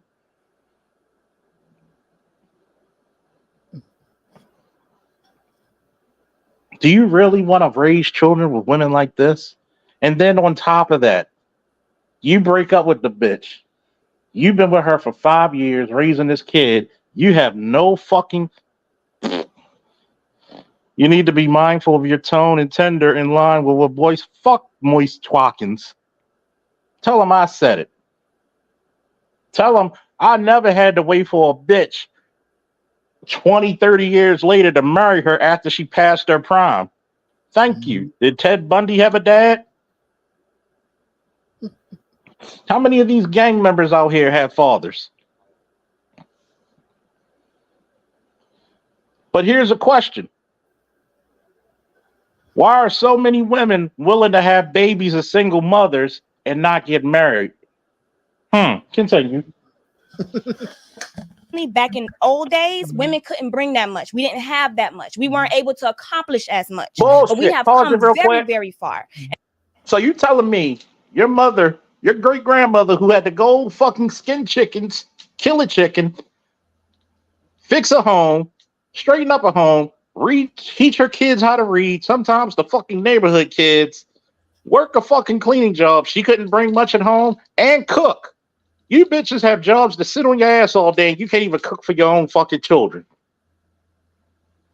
You bitches think because you get money, you think you're in the same room with a man. You can't say I got a 6-figure job and then claim sexism. You're a dodo bitch. Keep going. And I'm going to say that as a single mother myself, that a lot of men single cannot even sit failure. at the table with me, if I'm being honest, and I still give them Pause a seat. it. I A still lot of men would not want to be at the table with you because you placed yourself in the credentials of a fucking fun girl. Does that look like somebody you could bring to the governor's ball with that big ass sleeve on her arm? With her combative fucking attitude? They planted, you're right, they planted gardens, they cooked, they cleaned, they took care of families, husbands. Single mother is not a flex. A single mother is a sign of failure. You couldn't get in your prime the nigga you laid down with you with all the great feeling of your pussy and your attitude. You couldn't make that man marry you. You're a fucking failure. And the That's correct, like a nigga.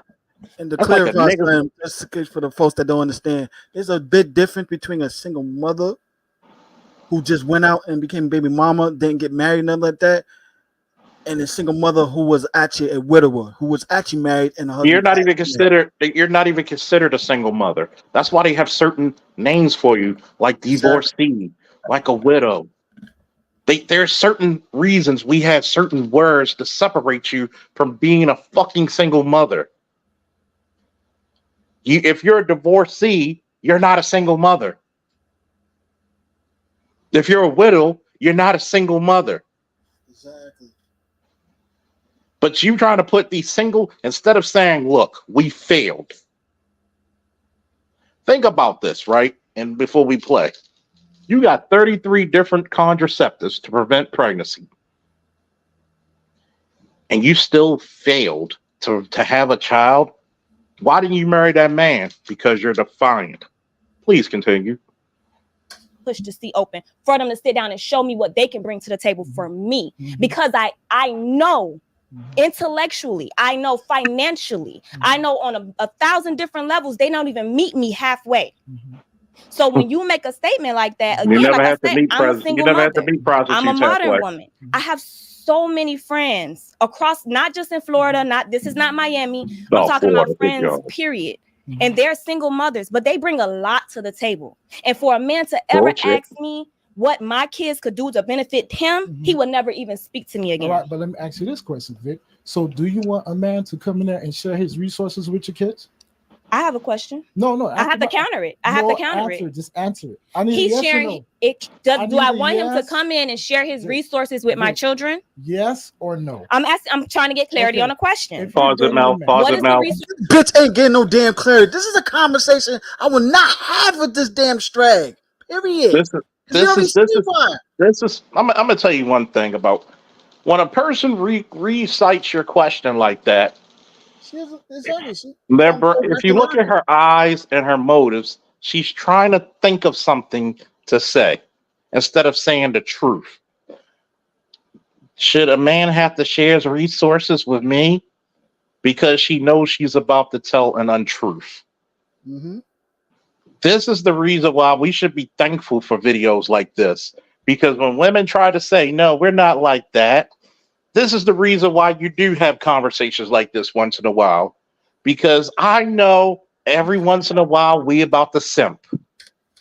But this shit should resurrect you and say, no, my nigga, we got better plans for you. But rewind it just about 10, 15 seconds and hear this whole thing out. And this is classic bitch babble. Because I know intellectually, I know financially, You're not I an know on intellectual. a Stop it. thousand different levels. They don't even meet me halfway. They don't want So to when meet. you They make don't a want to statement meet like you that, halfway. again, like I said, They I'm a just single mother. put the money on the I'm a coffee modern table and woman. leave. I have so many friends across, not just in Florida. This is not Miami. I'm talking about friends, period. And they're single mothers, but they bring a lot to the table. And for a man to ever ask me what my kids could do to benefit him, he would never even speak to me again. All right, but let me ask you this question, Vic. So do you want a man to come in there and share his resources with your kids? I have a question. No. I have to counter it. Just answer it. I need He's a yes sharing or no. it. Do I want him to yes. come in and share his resources with my Vic. children? Yes or no? I'm trying to get clarity Okay. on a question. If you're dating a man, What is the resources that he's sharing with my children? his finances. I don't need 'em. Because Vic, that's cap. I don't care what you say, Vic. Listen, Vic, I don't care. If a man is dating a woman at some point in time, Vic, a woman Let's is get going into to it. want a man to share his finances in the household. So Yes. you telling me you're gonna sleep, you're gonna lay up there, you're gonna date a man, you're gonna sleep with that man, and you ain't gonna ask that man to contribute his finances? So with here's your the kids? kicker. I find that to be hard to understand. Here's the That kicker. is cap. I'm sorry. Here's the That's kicker. cap. Here's the kicker, and we're gonna clear it up. Go ahead. I never said I would expect a man to come in and share his not share his finances. I never said that. That's his Please stop the video. Oh my God. Oh my God. Just Oh said it my without God. even saying it. Oh yeah. By the way, Bruce Almighty. Whoa, for the $5 holla. Gotta give him this, the special one. For my nigga Bruce.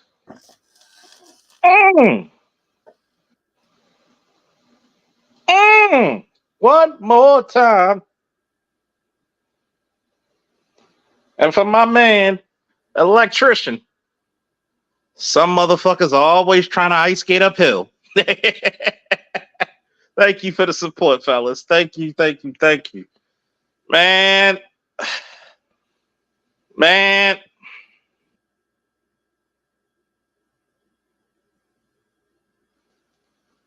How do you say you don't need this nigga's finances and then say, well, I don't expect them not just that. This is the reason. If you out with me, let's say we out in the pier by Under Armour and bad bitches approach. I'm going to listen to what she says and I'm going to watch what she does. Okay? A dude like me, I don't have to do much to get female attention, okay? I could be as square as I want to be. I could be as cool as I want to be. But don't think I'm not observing you. There's many of bad bitches I let go without fucking that most niggas would drool over. How many sucker ass niggas will believe this bitch and every word that you gotta be this type of dude when I bet you fucking $100 right now that she, and I mean she alone, did not have none of the requirements for the nigga she had her daughter by. I had to say this to so many females. Why should I pay a price that's higher when you're more used? Why should I pay a higher price in premium than what your baby daddy paid? And he got a kid out the deal.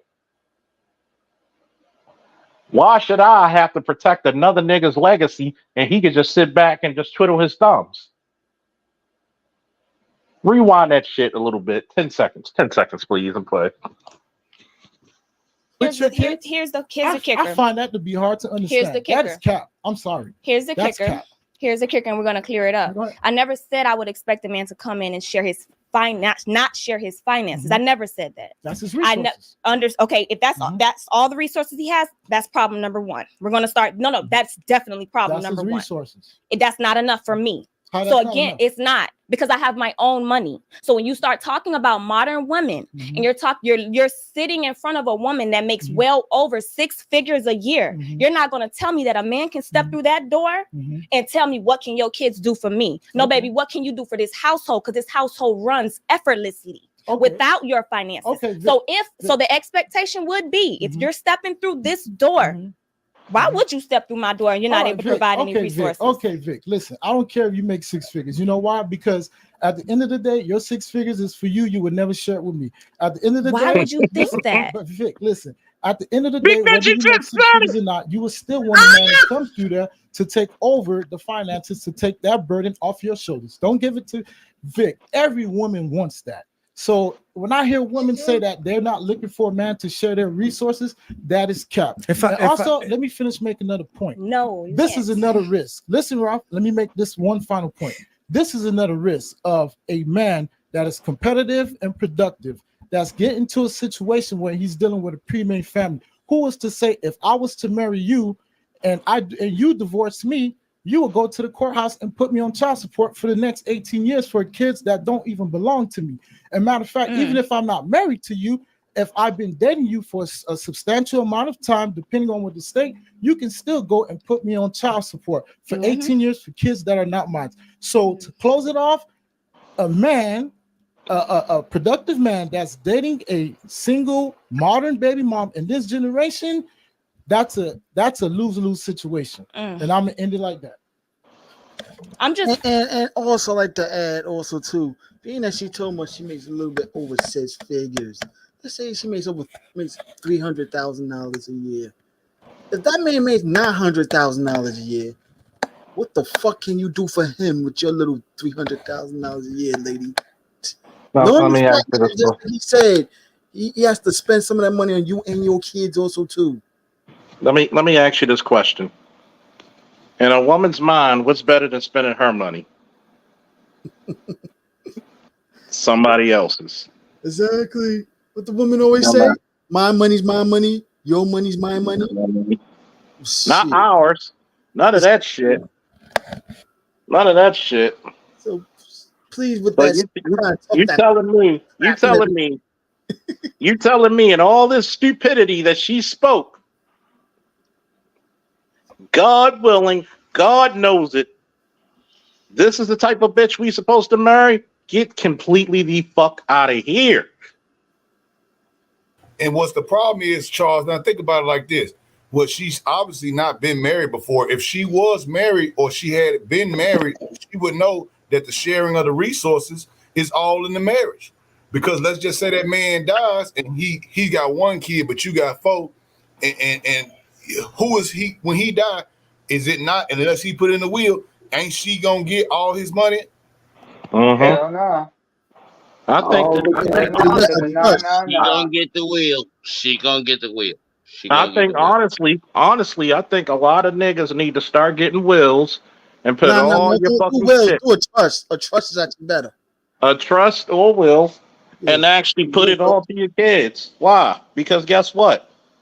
Well, I read this bitch. She said she didn't need my money. So guess what? When we go out on a date, the first date, who should pay? Her. That's right. She should pay for her shit, and you pay for yours. Can I be honest with y'all? That is when were you never honest with this? Fine ass chick until she opened her mouth. That was a fine, skinny chick until she opened her mouth, and then, well, hold on. Who gives a damn about you? When you just sat there and heard what came out her mouth. Look at here. Yeah, my wish and my prayer is that she dies alone with an animal, and mainly a 4-legged animal. I don't want her to be around you. Did you hear what she was saying? Man, look, I texted you chat earlier. It was cool enough for you to board a child, but not raise a child? What kind of shit? Your daddy took care of for 2 days a week, and the baby daddy took care of the rest of the days after the week. I've been listening to this shit since BTS put it out. This bitch is trash. She ain't never raised her kid. But she talking about, I'm a good mother. Look. My job was poke the grizzly bear. Look, we all grizzly bears. And I had to poke something for you to say something. Because nobody said nothing about this raggedy ass chick. I had to poke the grizzly bear. I'm a grizzly bear too. Don't worry about it. But yes, I agree with you. Hold on, LaShawn. Hold on. Now, this is the question I have for all the men. When you see this, and you see a nice 19, 20, 21-year-old head over heels for a bitch like this, would you show them a video like this of how they really think about you? Actually, I hope the 19 to 21-year-olds don't think about me like this, Charles. No, I meant like think about. This is how the chick thinks about you, that young man. She thinks she's better than the men she dates. But yet, I've always wondered. You see all these chicks. It's like a chick I used to talk to. She complained about racism, but yet, how many black men do you see in your department at the school? How many black male teachers do you see? There's more black females in administration and in your place than black males. So don't tell me about racism when you benefit off of racism. And you're not even. I really want to tell you something real quick.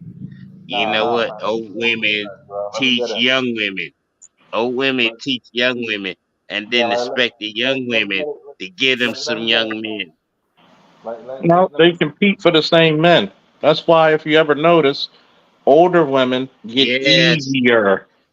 They get easier the older they get because they know. Mama 40 and running on the back of her 20-year-old daughter just to get a young 20-year-old.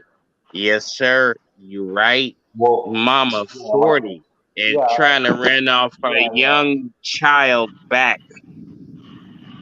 I had a conversation one time, y'all, with a recent chick I was talking to, and I had that same conversation about the marriage thing because she had more kids than me. And I told her straight up, I said, you know, the reason why I'm actually contemplating about the marriage thing is simply because of that one fact. Because if I marry you, and let's just say I go out on my hard job and let's say I get deceased, you know what I'm saying, knock on wood. But if I didn't have a trust, like my man was saying, or some type of will, I am putting myself at risk for now. That woman could turn instantly. She might have something against your kids. She's like, oh, well, you know, I never liked her anyway. And man, you will have hell trying to get the house back. I've seen it happen in my family alone. I've seen it happen to brothers once they die. The family member that no one liked comes back over and is usually the in-law, and she takes all the man land and sit up there and laugh about it. And can't nobody do nothing because you didn't write that will or you didn't put that trust. So if, in her mind, she was smart enough to know marriage actually will actually help you out in that way because, ma'am, the man is already sharing all his resources with you when he's married to you. That's a fact. I'll give you respect for the knowledge you actually shared. And y'all need to listen to that gentleman because he's telling you. Yo, Charles, can you hear me? Could lose. Yep, we can hear you. Oh, okay, I switched my fucking headset. Yeah, I appreciate you covering this because you're actually talking about like the nuances that I've seen while watching this when BGS was covering this. Like the fact, like when she was talking about the whole, you know, like when that dude was saying that, you know, eventually like your stepchild is gonna fucking, you know, like big his chest up and be like, yeah, you're not my dad, right? And even the chick, the same one that's been arguing and on this bullshit the whole time, was like, she said, yeah, in the background, agreeing with him. Yet she's like, she's saying this is a viable option. You're supposed to take disrespect. You're supposed to take disrespect in her words. Hold on. I'm going to finish, then I'm going to give it to Mel.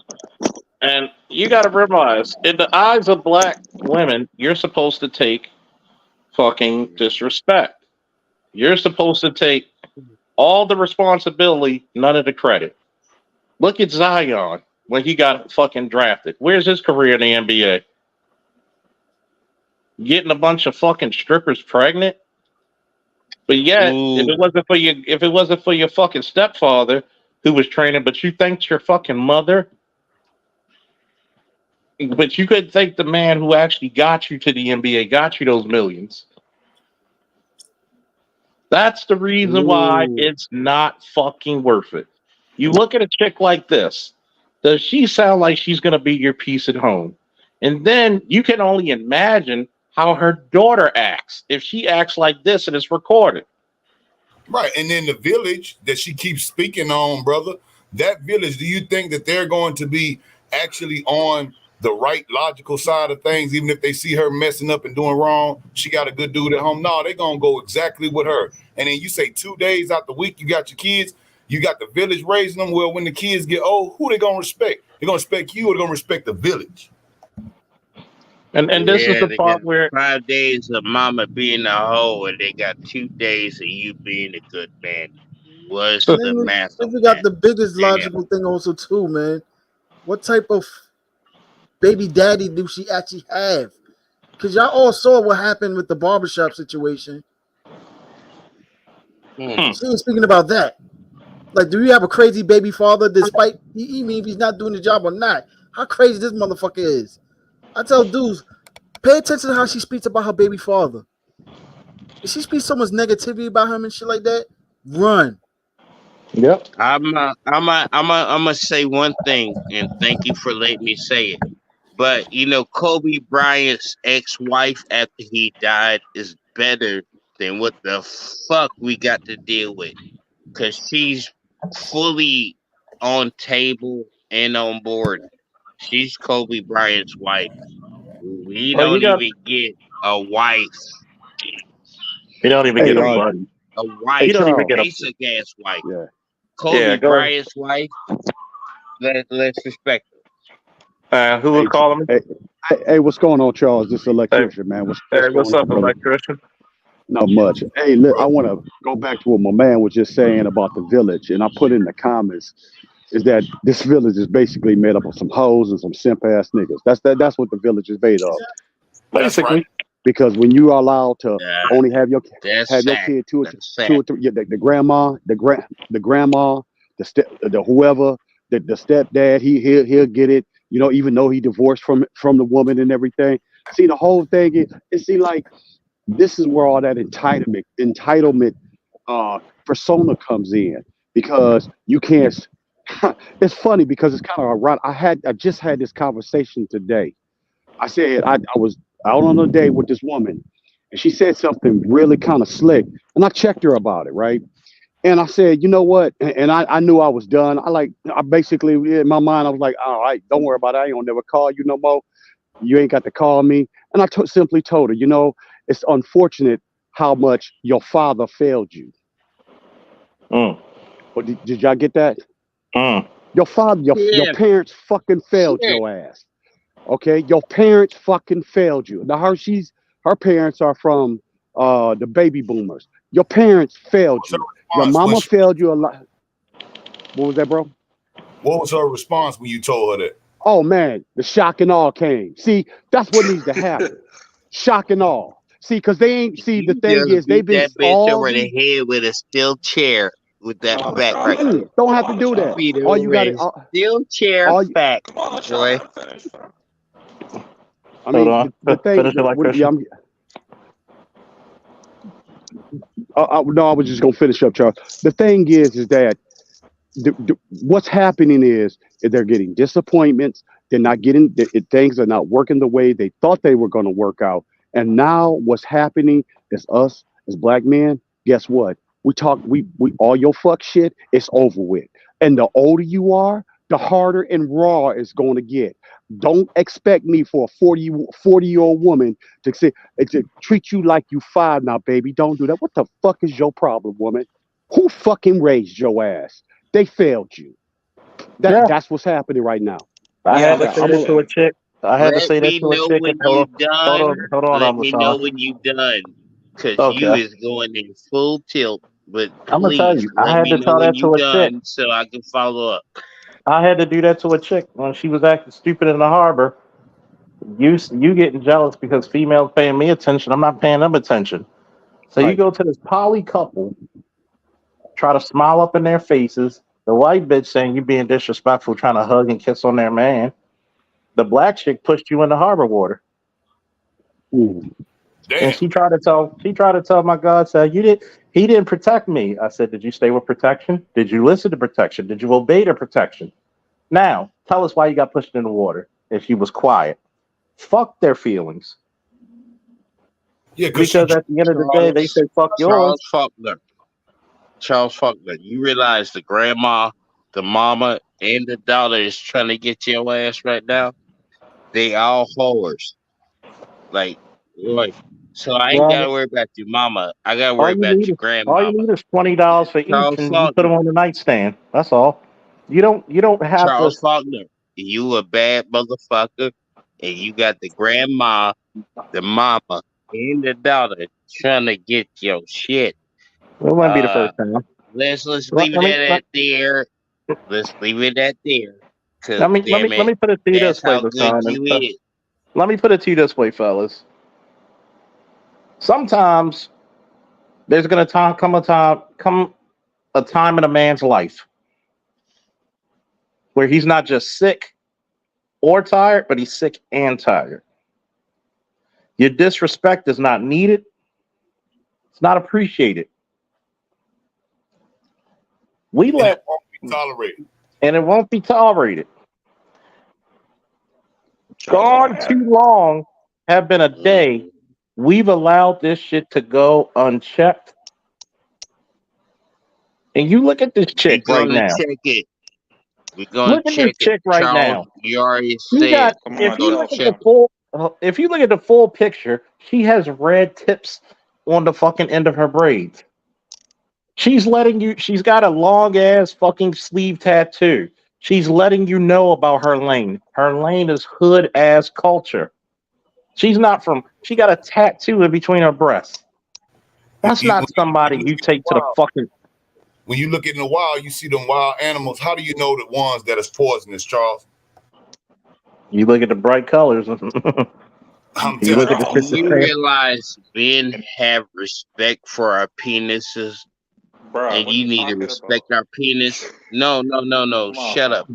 Shut up. Hold on, Shut up. Let me go ahead and walk this goddamn thin line. I'm walking this thin line, bruh. Do not include yourself. LaShawn, Shatter was talking. God damn. Yeah, but what I was saying though, like you said, brother, it's the bright colors. And in terms of women, we can hear what they say. That's a red flag, right? And then the tips, that red little thing there. And then the tattoos too, especially when a pretty girl. I can see, some women have, they just want to get tattoos because either A, they in the strip club, they, some type of artist, maybe they are a tattoo artist and they into it. But a lot of these women have pretty skin, brother. They be pretty. And then you destroy your whole tattoos. And I say to myself, I'm like, what made you feel that way when God bless you? You know how many people wish they could have great skin without acne, bumps, and all this stuff? And you sit there and you destroy your whole skin with a bullcrap tattoo. And when you get old, 40 and 50 years old, you're out of shape. This tattoo that was a flower, now it looked like some type of explosion supernova. You don't know what it is. I just want to get us. You know what I love? Hold on. We as black men are respecting women, but hello, I'm speaking. Give me a short minute. Give me a short minute, Charles. We got new people. We got new people. Hold we on. are black men and we give respect, but we're not being respected. LaShawn, I just want to say this real quick. I'm gonna take you from the stage for a little minute, man. God damn, other people gotta talk. Yeah, I just want to say this real quick. Like what you were talking about, like you're saying, sick and tired. There you go, Morgan. Morgan a little bit. Yeah, reset your mic. Am I straight now or still Morgan? Nah, still Morgan. Okay, let me try this again. And she's from fucking Florida, Miami. Down there, man, it's some crazy ones down there. I mean, everywhere is crazy ones, but I mean the per capita rate, man, Florida, period, man. I would hate to be a Leo in Florida, because man, I seen some craziness the other day, man. I was like, I wouldn't wish that on the Leo all day. I mean, and where the dude actually got killed. And I was like, the dude they were arresting got killed. And I was like, man, that's crazy. It's crazy because you're gonna mutilate yourself. And for the longest time, tattoos were a very masculine thing. They're still considered masculine. That's right. And then the ones that had not really. The culture, what was it, like the Samoans and some of these Polynesian cultures, they do have that as a thing, right?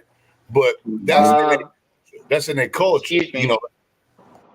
If I may, I gotta kind of debunk Charles on that one, because you know, in certain cultures, it is primary, absolutely necessary that women get tattoos. Let me. What culture am I from, man? Huh? What culture am I from? Afro-American. Are tattoos considered masculine in America? Yes, they are. Before they used to be like a form of rebellion. Exactly. There's only two types of people that used to get them: military people and outlaws. That's right. Because they were telling stories of their adventures. Yeah, bikers, seamen, and it was their brand as well. They brand. What are bikers? What were bikers known as? Outlaws. Outlaws. So there's only two types of people: the sailors, and the sailors, the army guys, the military, and the outlaws. I've met plenty of cats from Marine When Corps you cats. look at a chick, with a whole fucking arm of a tattoo, does that look feminine or masculine? Masculine. But I will say it depends on. But there are certain women who can pull off a sleeve. Look at her So arm. feminine. Look at her arm. Does that look like some masculine shit? That's some tacky ass shit, if you ask me. She has when a woman has a tattoo in between her breasts, what is that telling you? She's dysfunctional. She wants you to look at her breasts.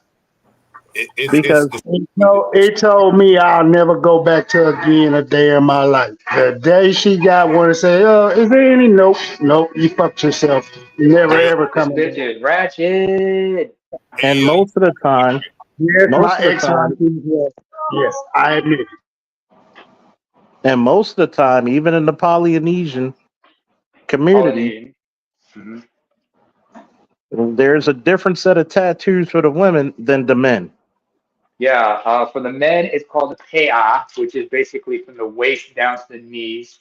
The women, they just have it on from the knees up to their upper thighs. It's called the malu. You also have different tattoos for girls who like, hold up. Also, another example would be the Maori. They have they have different types of, the Maori of Polynesia, New Zealand. You have one tattoo for the men called tamoko, which is the entire face, which is something you earn. However, women, they get one which is from their lower lip all the way down to their chin.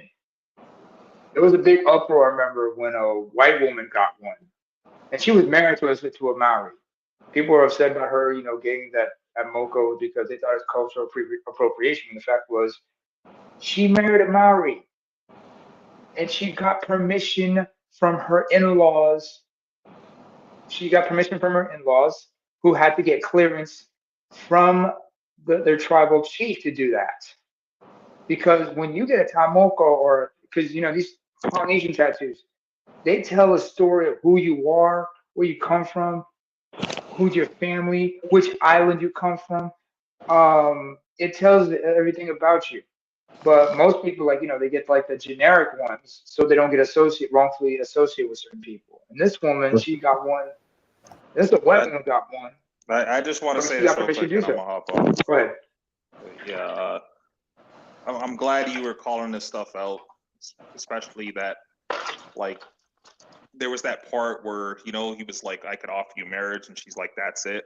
Because you're one of the few people that actually, called that shit out. And also the other part, too, when she was talking about, well, I don't need a man to pay for my kids. I already have my own money. I don't need any of that. And then eventually she went down, the road and she was like, well, I wouldn't expect a man to walk through my door if he wasn't willing to provide. So that's the double talk of the bitch babble. And a lot of dudes don't pick up on that shit. Here's the criminal part of it, right? And by the way, I'm going to say this before I get into that part. Did you notice that white woman, she integrated herself into that man's culture? When do black women integrate themselves to anybody else's culture? And that's the problem. They want you to integrate to them. Why you got to walk? See, notice she never says, if I got married, I need to go with that man over to his household. It's always what you could do for me. What you could do for me. Me. I could break this shit down like a shotgun. Me. This is basic black woman shit. 95% of you are a bunch of egotistical. Yes, that's fucking fair. That's a fair statement. Mela, that's a fair fucking statement. A bunch of egotistical, selfish, self-centered workaholics. Don't forget What fucking man wants to fucking deal with that? And like the last issue that I had with this chick was that she was like, well, if the dude is not going according to my plan and in more words, you know, she was like, I'll just redirect him back to the path. And I'm just like, what the fuck is she talking about? The dude's following your lead? Circling around, dude. Why should a man follow a female's lead? When first of all, you've shown poor decisions. See, men, they could make mistakes, but men, number one, are more accountable than women. They don't really blame too many people for their mistakes except them. Hell, the world won't even really allow you to do the same. Then on top of that, if your stepfather and your fucking baby daddy wasn't in your life, you would be a fucking single mother. You were not even a single mother, but for 2 days out the fucking week, you fucking loser. So what's happening? What's up, man? Man, I got a few things to say about this because her gynocracy is different from mine. It's hers. Her shit is like, it's almost like she had a stepdad, her dad, and her baby daddy in her life, right? So you have the stepdad being proactive because he's in love with her mom. Then the dad is being proactive in her life and her child's life to prove that he's a real man to her and her mom.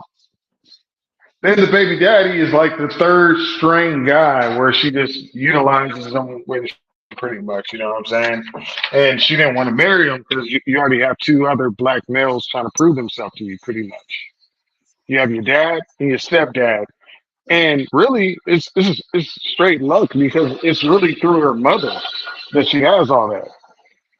So when you think about somebody and talking about combining families, she doesn't want to combine families because most black women are just like my aunties. My aunties take care of their grandkids and grandboys. But one of my cousins, you know, he has stepchildren. And he'll say everything like, what about the kids? And she'll straight up tell him, yo, those ain't my fucking grandkids. I told you at least give me one. And he doesn't want to have any, but he has a baby mama and he does not participate with that bitch. You know what I'm saying? And that's how women work. So when you think, you know, having a combined family where both people have kids, the other side don't want to deal with the man's kids because they're not related. And you know what's saying about that, Leon? Because you absolutely correct. I've seen that with some of our older aunties and females in the family. And I'm gonna give you one more extra one to prove what you're saying is right. So now think about that.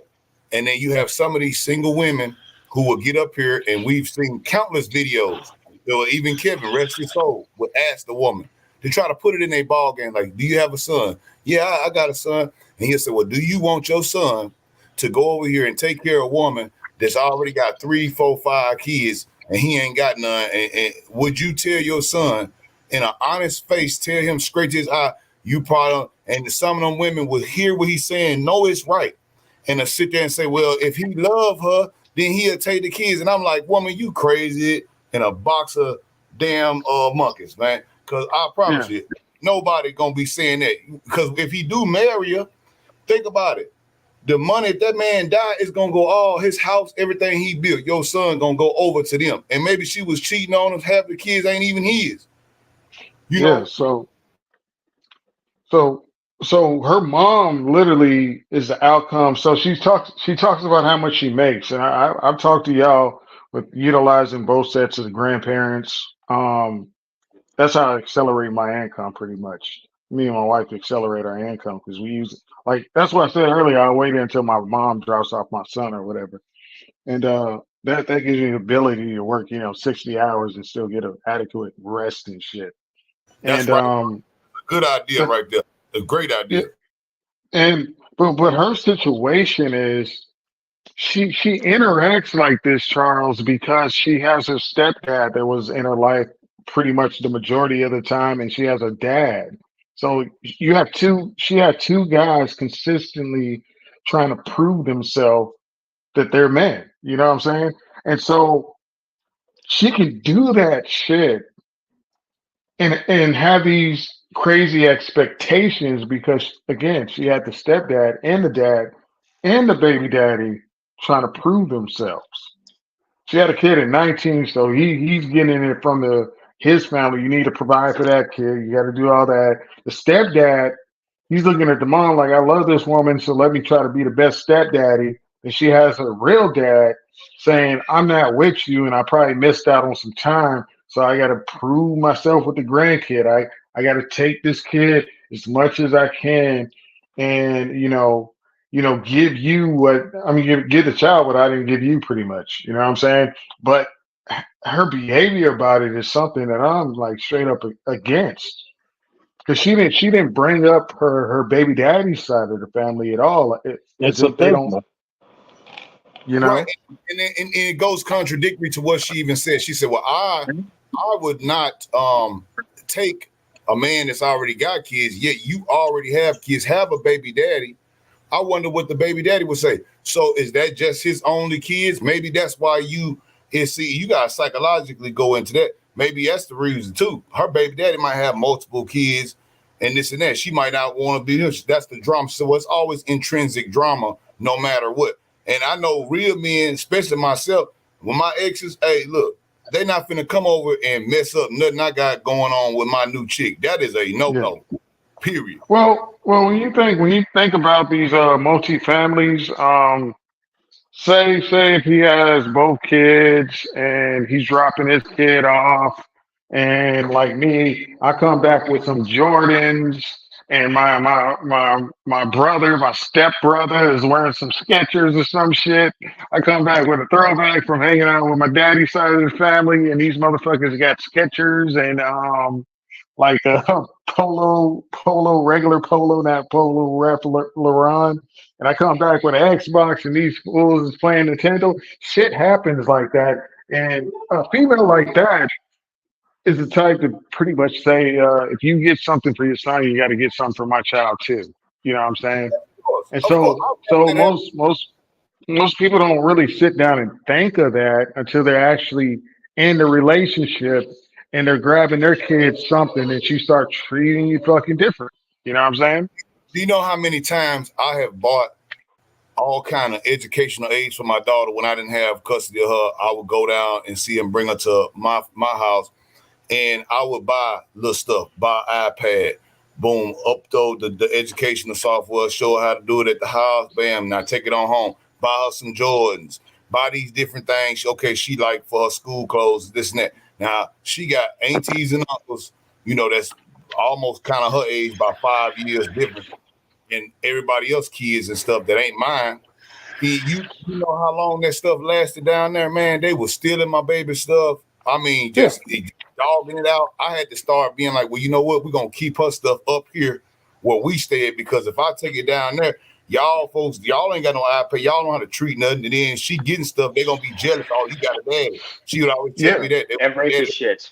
You think you something, your daddy trying to get you something. I'm like, why would a kid even say that? Yeah, and that's the major issue. Like people don't. Hey, it's like when I talk to my granddaddy. You know, he had a stepkid too. Then I have an uncle my age, literally. Then you know, it was a lot of inner family. You know, us going everywhere, and my mom's generation going everywhere. So it was like my great grandma got into it with my grandfather because he went and worked like 70 hours in a few days to go buy my mom a dress. So my mom had a new dress and she told me about the story. And she said my great grandma on her side, on the other side, was pissed off because the other kids didn't have shit. But my grandfather was one of the black guys in Mississippi that lived to 80, you know what I'm saying? So he lived at like 85, so he was doing something right. And they basically cussed him out. They basically cussed him out for Shout getting his daughter something, you know, getting his daughter, my mom something, and not getting my other aunties stuff because they had different dads and shit. So it's always been that tension for if you're gonna do for your child and my child has to sit here and watch, you have to provide that to them too. So, yeah. you know, we know the deal. Bro, I know exactly the sentiment you talking about, and that's exactly what my people from Mississippi as well. So salute to your OG, man, for real. Oh yeah, yeah. Gulfport to Brookhaven to damn Jackson. You know what I'm saying? Yeah, my people from the Delta, man. I got some people. I used to go to Okay. school down there in Hines County. Okay. Yeah, I don't have no accent because I'm a military brat. So you know what I'm saying? I have zero accent. Yeah, man. I only time I turn it off, man, is when I'm at work because they be trying to judge you. So, oh, you from Mississippi? You must be dumb. Yeah, nobody moves to Mississippi. Shit. Hey, but that's her situations ran through her mother.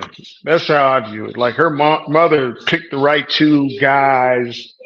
Then she got another guy, and it creates such a high competition because She you know what tried I'm to do saying? everything her mother did then. Is that what her psychology? Because I'm looking at the psychology. I don't know how old this woman is, but Well, is that the psychology she's looking to see? Oh, she's seeing that the stepdaddy was there, then Pop was there. They both had to give her away or yeah. whatever.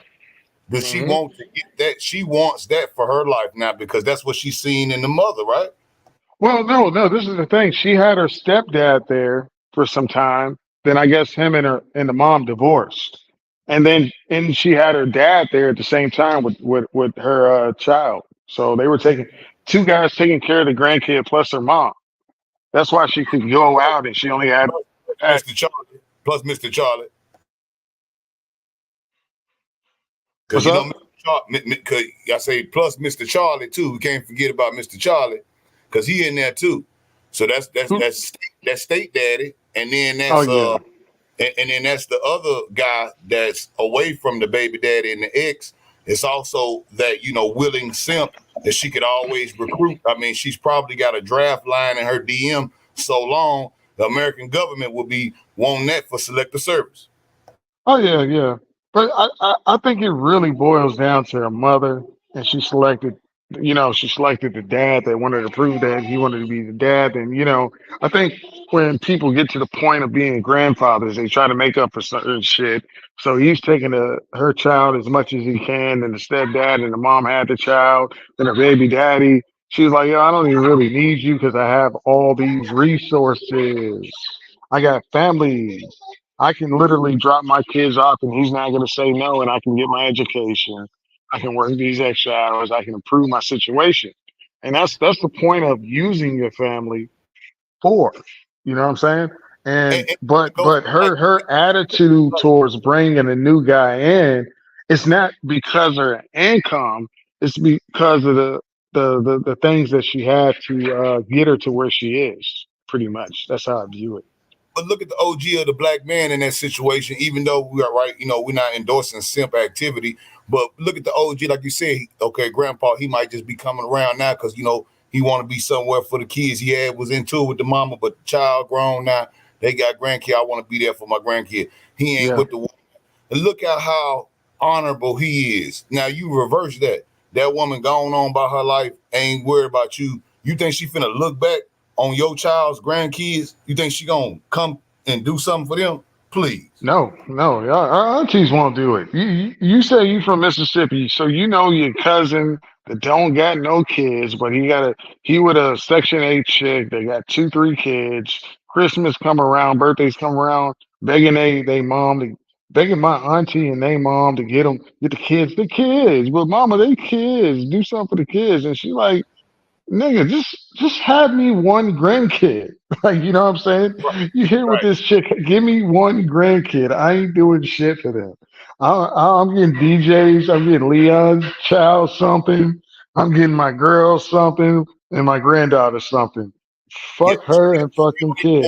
She You don't happy even with want her. the birthday party at the house for the other kids. Yeah. She won't even show up. She's not Yeah. my aunties will not show up, bro. No, like not gonna happen, man. Now my grandmama was the same way, cause like she'll look at the oh face, yeah. she'll look at the face of the child, folks. She would look at that, she be like, "Oh no, that ain't your baby. You need That ain't DNA. sure. I ain't claiming that. I ain't claiming that. That ain't us." But you know that you know in Mississippi the grandmas know they know she be out at the club and she was they know everything, bro. Them ladies out there know everything. Oh yeah, I called it the nigger net, man. Back in the days before the internet came around, and Mississippi is the backwoods and most slowest state of the union, so we ain't have internet for nothing. And I would call it the nigger net. And what that really explains is, let's say you get out, let's say you got a mistress, and you get out, you riding your bike. Now you ain't riding your car and left the car. I'm gonna just go ride my bike around the neighborhood. You ride that bike and you take that bike over the other side of town, put that sucker in the backyard of the other woman's house. Before you get home, you done told your wife you finna ride out to the gym or you finna ride out on County Line Road, get some exercise in. Before you get home, your wife going to know. This before the internet, now before cell phones. This is before cell phone. You people have house lines and word of mouth. Before you get home, she gonna know where you were supposed to be at. She gonna know where you really was at. And all these people gonna verify. Gonna be multiple people. Yep. And it's faster than the internet. It was faster. Man, I threw rocks at somebody's car in 3 different neighborhoods. By the time I got home, I got my ass beat by like 3 different people. That shit's so funny. See, Yeah. that was the village we came up under. See, that's 2 different villages Yeah. right there, man. Speak on that, man. Oh man, so I threw some rocks at a car in a neighborhood that was about 3 neighborhoods away. And there's this big ass golf field in the middle that kind of segregates the town. So when I got back to the other town, there was a car already pulled up talking to my great aunt. I got my ass beat by somebody I didn't even know. Then I was mad, so I went over to my great grandma's house because they lived next door to each other. They had individual houses, and I go in and she say, "Hey, nigga." She's like, you can sit down after you pick 10 good switches off the tree and don't get no dry ones. And I'm like, damn. So I walk outside. I start, flipping them, seeing if they bend a little. I grab like 10 good ones, take all the leaves off, and I sit them at the door. And she's like, well, your big cousin ain't here yet, so you can watch TV with me. And, she got the shit with the antennas on it, so you got to move the antennas every time she want to turn the channel. So I'm just sitting there chilling with her. It's the most peaceful place to be because she doesn't fuck with the women. Pretty much, my great grandma doesn't fuck with the women back then. And Junior, my big cuz come on. I get my ass beat by him, and it's like shit. I'm already fucked up. An hour later, I think shit is cool. My grandfather pulls up. He live on the other side of town. And I get my ass beat by him. Then I wake up the next day, I'm sore as fuck. It's about 8 o'clock in the morning. I think my wife on. Yep. It's about 8 o'clock in the morning. What up, baby? It's about 8 o'clock in the morning, right? And my grandfather pulls out. I go to the farm with him, and I'm just sitting down cutting wood in the blazing sun for about 2 hours, cooking. That shit was funny as hell. I'll give you one even better. I did that, man. I hit, and it's funny you said a rock. A rock always be involved. Mississippi stuff, man, rocks. I took a rock, man, and I hit my neighbor, my partner. We laugh about this today. I hit him in the head with a rock, man. Bust him up bad, man. I'm talking about I mean, straight on. Well, I should have put a picture. Man, I hit him, man, he bleed, he down on the ground. I take off, right? I'm right in front of my house. I take off, you know what I'm saying, to my auntie house trying to hide over there. Man, look here. By the time his mom and them, his people find out, I would say, yeah, Shadow hit his cousin in the head with a rock. Man, my auntie done pulled me in, my cousin up out of there, and like, yeah, tell me what happened. We both lied. Okay, that's a double whooping. Now she wait. Yeah, they know you lying. They know you lying. Look, they feed you and everything. Wait till you go take your shower. Go on, get in there. Soon as you get up out of there, boy, they got that extension cord, man. You finna get lit up. Man, I found out that, man, go back to the house. Grandma done found out. Now I'm finna get a second whooping. And then my uncle found out, and he was like, oh, gee, he straight military, Vietnam 101 crazy, man. He don't give a damn. And he was like, oh, yeah, he the one that inspired me to go to the military. And he come through there, he the worst one. He always the brother, the oldest family. They let him handle your legs. You feel me? But you done already got hit multiple times on everything. You know not to be doing craziness. And that village tamped down the craziness. But the village she's speaking on, you ain't even being around your kid when your kid get to acting crazy. Like, well, I wonder why they acting crazy in school. I wonder why they skipping school or they smoking weed. They got caught with with the gang. You wonder why. Them village people they into this modern stuff. Yeah, they'll beat the dog. They beat the dog mess out of you. And it'll be funny because it's just like, I know I'm in trouble. And instead of going directly to my great aunt's house when I got out of school, when I was staying down there, I'll go straight to my great grandma's house. And she'd just be like, pick 10 off the tree. And you can watch that stupid show because that's when Dragon Ball Z was on Toonami. You know what I'm saying? I was like in 3rd or 4th grade. And so I just pick them off the tree. She like, okay, go in and switch channels and watch that dumb show. And I'll switch the Toonami or whatever it was called and watch Dragon Ball Z. By the time Dragon Ball Z went off, my cousin was coming home. He just come to the door, knock, look at me. I walk outside, get the mess beat out of me, and go back to watching Dragon Ball Z. Because, you know, they used to have those long commercials back then. But did you go back down there in them 3 different neighborhoods and throw any more rocks after that? Oh no, man! No. No. It's worked. Definitely. It worked. You feel me? And I would like to see how this woman kids turn out when she talking about leaving them with the village. Only got them 2 days a week. I would like to know when they get of age how they turn out when you trying to raise them like that, because you ain't even there long enough to even raise them. And who are these people that you're just letting your kids be at their house? Like, when you come up, I have to know that family. You going over, that's your friend. Okay, that's cool. I'm finna go meet their family members and make sure I know if anything happened, I know what address I got to come to and fuck some shit up. Excuse my language. Yeah. We way off topic though, man. We just, we got some similarities with the Mississippi thing. But I think it runs back into that, and that's why I was saying about the village. I think it was topic of the village. And so as it pertains to the village, what I was saying is you speak of versus what she's speaking of the village. She says that, and you could run Mel, you could run it a little more, because I remember in this video, when I had seen it first, I seen it on BGS, and when I first seen the video, I saw how she just, her demeanor, if whatever that time, Mel, you can get the time code on that. What was the time code when he finally, when Moist Def finally shut up and let my man over there on the left finally finish his point out? Notice how all that of stuff stopped. I would like to know what time stamp, because he had spoke how his children, once again, how his children raised up under him is doing well. He didn't took care of them, and she was like, "What?"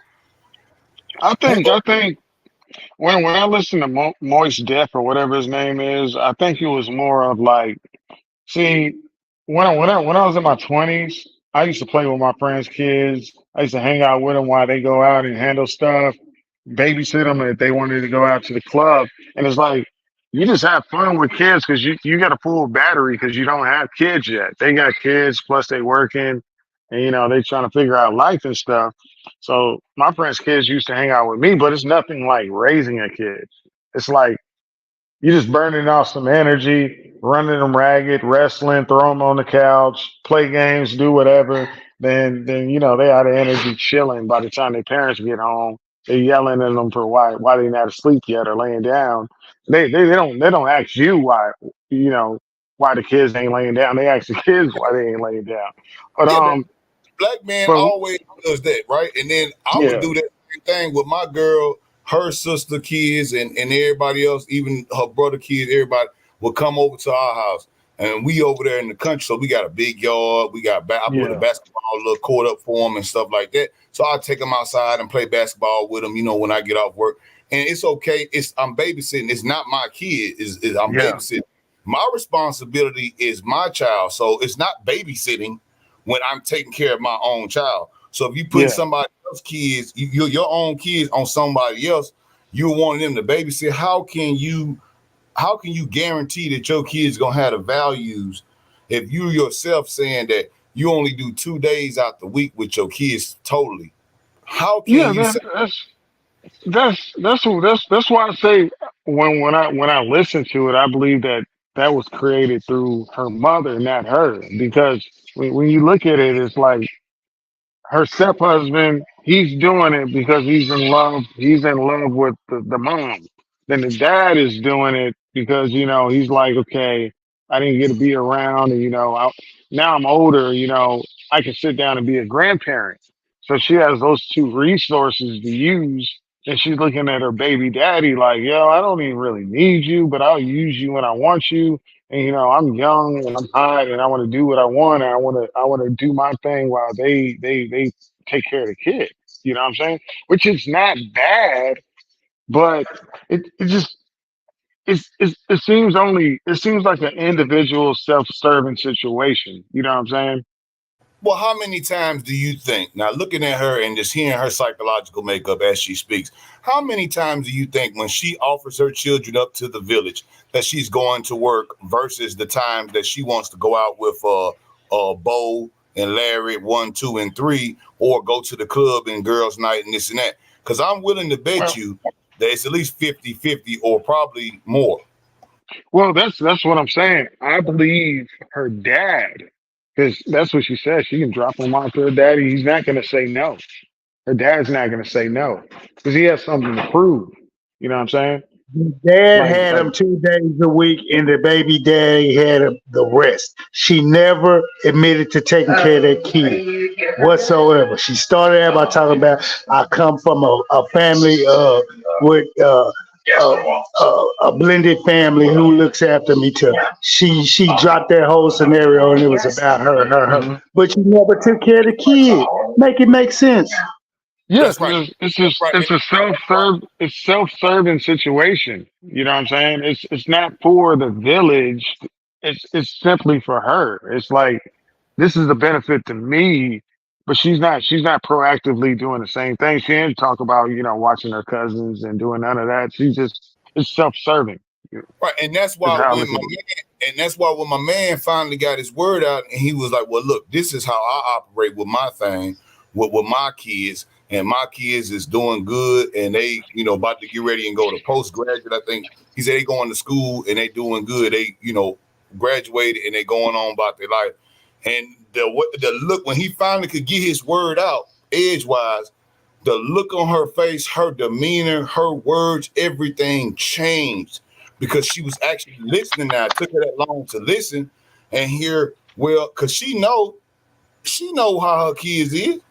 And she knows you probably could. I wouldn't bet that her kids would be no Nobel laureates or no salutatorians or no Victorians or whatever they is. I wouldn't bet the money on that because you obviously is not educated enough to even know when the man said the main point to her. Said, well, if I'm giving you the marriage, that is actually where I'm giving you as a man. I can give you a marriage because in America, when you get married to a woman, then the woman is going to have access to all of your benefits. If you had a pension, You know, your wife, if you died. Oh, but no, sir. She was appalled by the thought of that. She gasped and tissed and was about to lose her mind. You can see it. It was coming all out of her orifices, man. She was losing it. I think what more of that is you got to basically. I looked at her like she was interviewing him, so it's like, oh, so I'm going to demand for you to tell me how you're beneficial. And it's like, we have to remember, black guys that have daughters, that take care of their daughters, are the most sexually attractive guys in the community, regardless of where you go. When you're in public and they see you with your daughter, it's like, oh, he's with his daughter. Oh my God. Oh my God. I wish my daddy was like that with me. Oh my God. Look at it. She has nice shoes, nice clothes. She's happy. She's hugging him. He's picking her up. She's walking. Oh, you know, really, when you have a daughter, you're literally batting like 90% with women. Like my dad used to literally use my sister for the same thing, you know. Yeah, you at 1,000. I was doing some. My daughter, she in graduate school and she doing like journalism and stuff, but she doing like marketing journalism. So you know they do like coding and stuff, right? So I'm in here. She doing some SQL stuff. She doing some Visual Basic stuff. And I'm like, man, you know, it's crazy because when the kids come up, you be thinking, you know, when you went to school, you be going on your old math and stuff like, I can help you out. And he's like, damn, this shit hard. You know, I'm like, I'm over here helping. And she's like, well, come on, we need to go and do this. We need to go and do that. I'm like, hold on. I'm helping my daughter with this. And she was like, I thought that was so great that you sat there and helped your daughter. I'm like, I do coding. I'm a grown man. My daughter is in school. She having a problem with coding. Why wouldn't I sit down? Yeah, we can go over here and have some happy hour time. Yeah, we'll get there. But if we miss happy hour, so what? Because I'm helping my daughter do this thing because her teacher is saying it needs to be in by tomorrow. I'm going to sit there, and even if I have to show her and go in back and forth to how to do it and even copy and paste the stuff and help her do it, I'm going to do that. Do it. Yeah.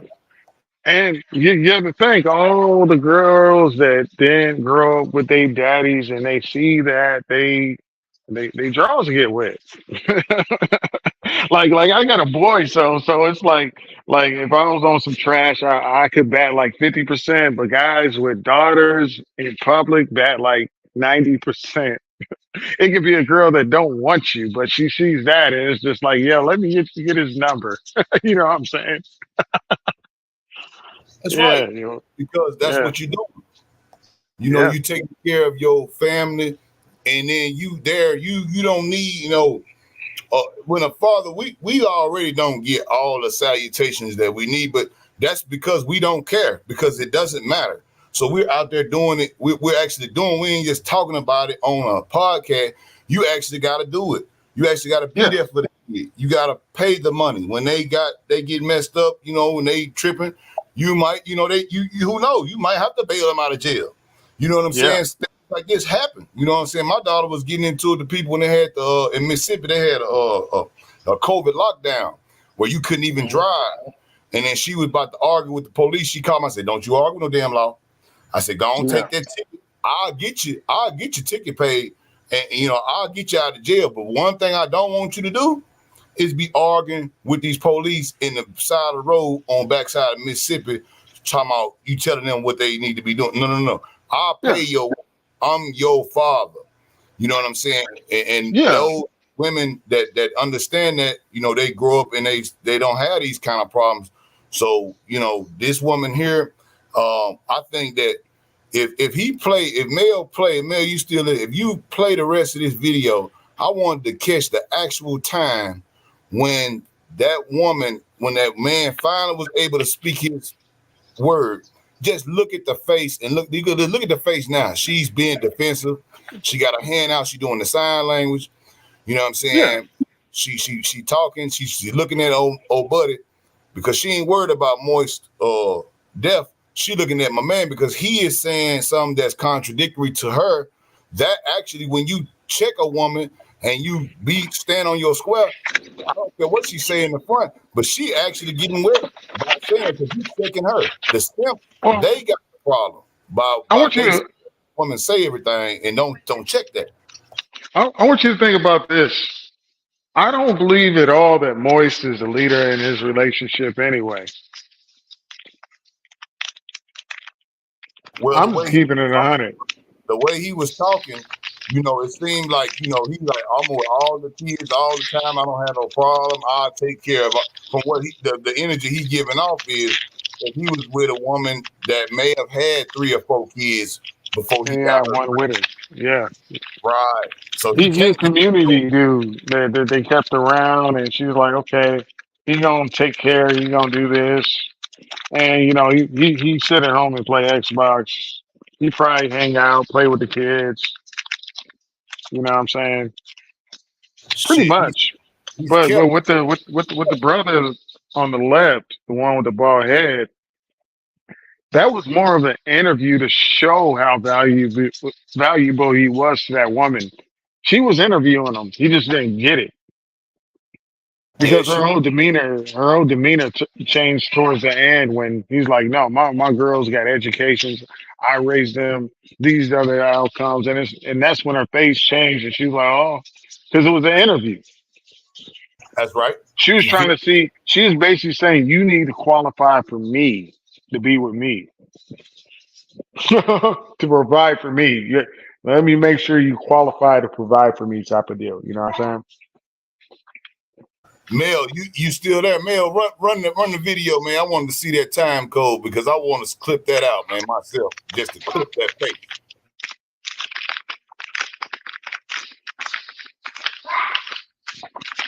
But this is kind of what me and BGS talk about all the time. That's me. A kid in the background. Oh, that's you? Me? Yeah. Who is it? That your little boy? Yeah. Hold on a second.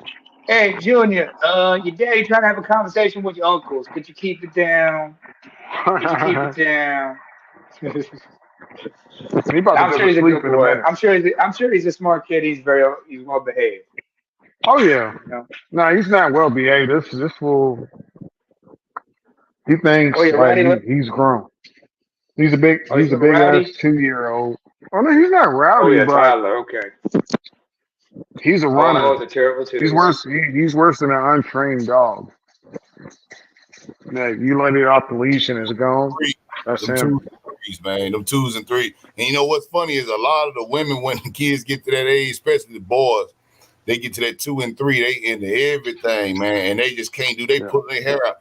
But see, as a man, you got that force, man. You just as daddy, you like, hey, what you doing? Come on over here. Yeah. Oh yeah. Sit down. And I'm gonna handle him.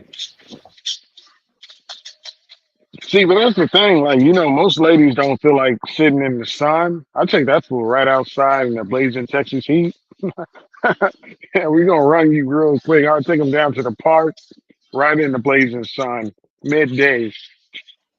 That fool comes back inside, sweating, done, tan on his skin. Man, the ladies ain't gonna take him. How many women right now, and y'all can speak on that, man, if y'all got that.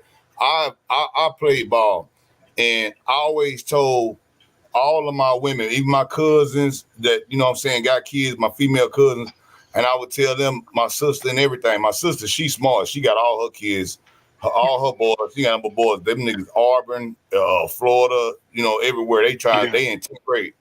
And I'm like, well, I don't want them to play football because, it's violent and they're going to get hit and this and that, and they're going to have to sweat. And yeah, he said that, when you took him out there, his leg was itching because, he had gravel. Said, tell him to stay his ass off the ground. I keep telling him, nigga, don't get on the ground. You won't have to worry about that grass. Well, coach was yelling at them and they were sweating. You need that. You need that, man. As a child, you need that. Team sports, a leader, you know what I'm saying? You being a leader of your troop, you know what I'm saying? You taking one for the team, you got a block. Let's say you're an offensive lineman, let's say you're running back, whatever, you know what I'm saying? You have to provide a service for your team and you have honor. You start learning a little bit of honor. You know what I'm saying? You playing for your team.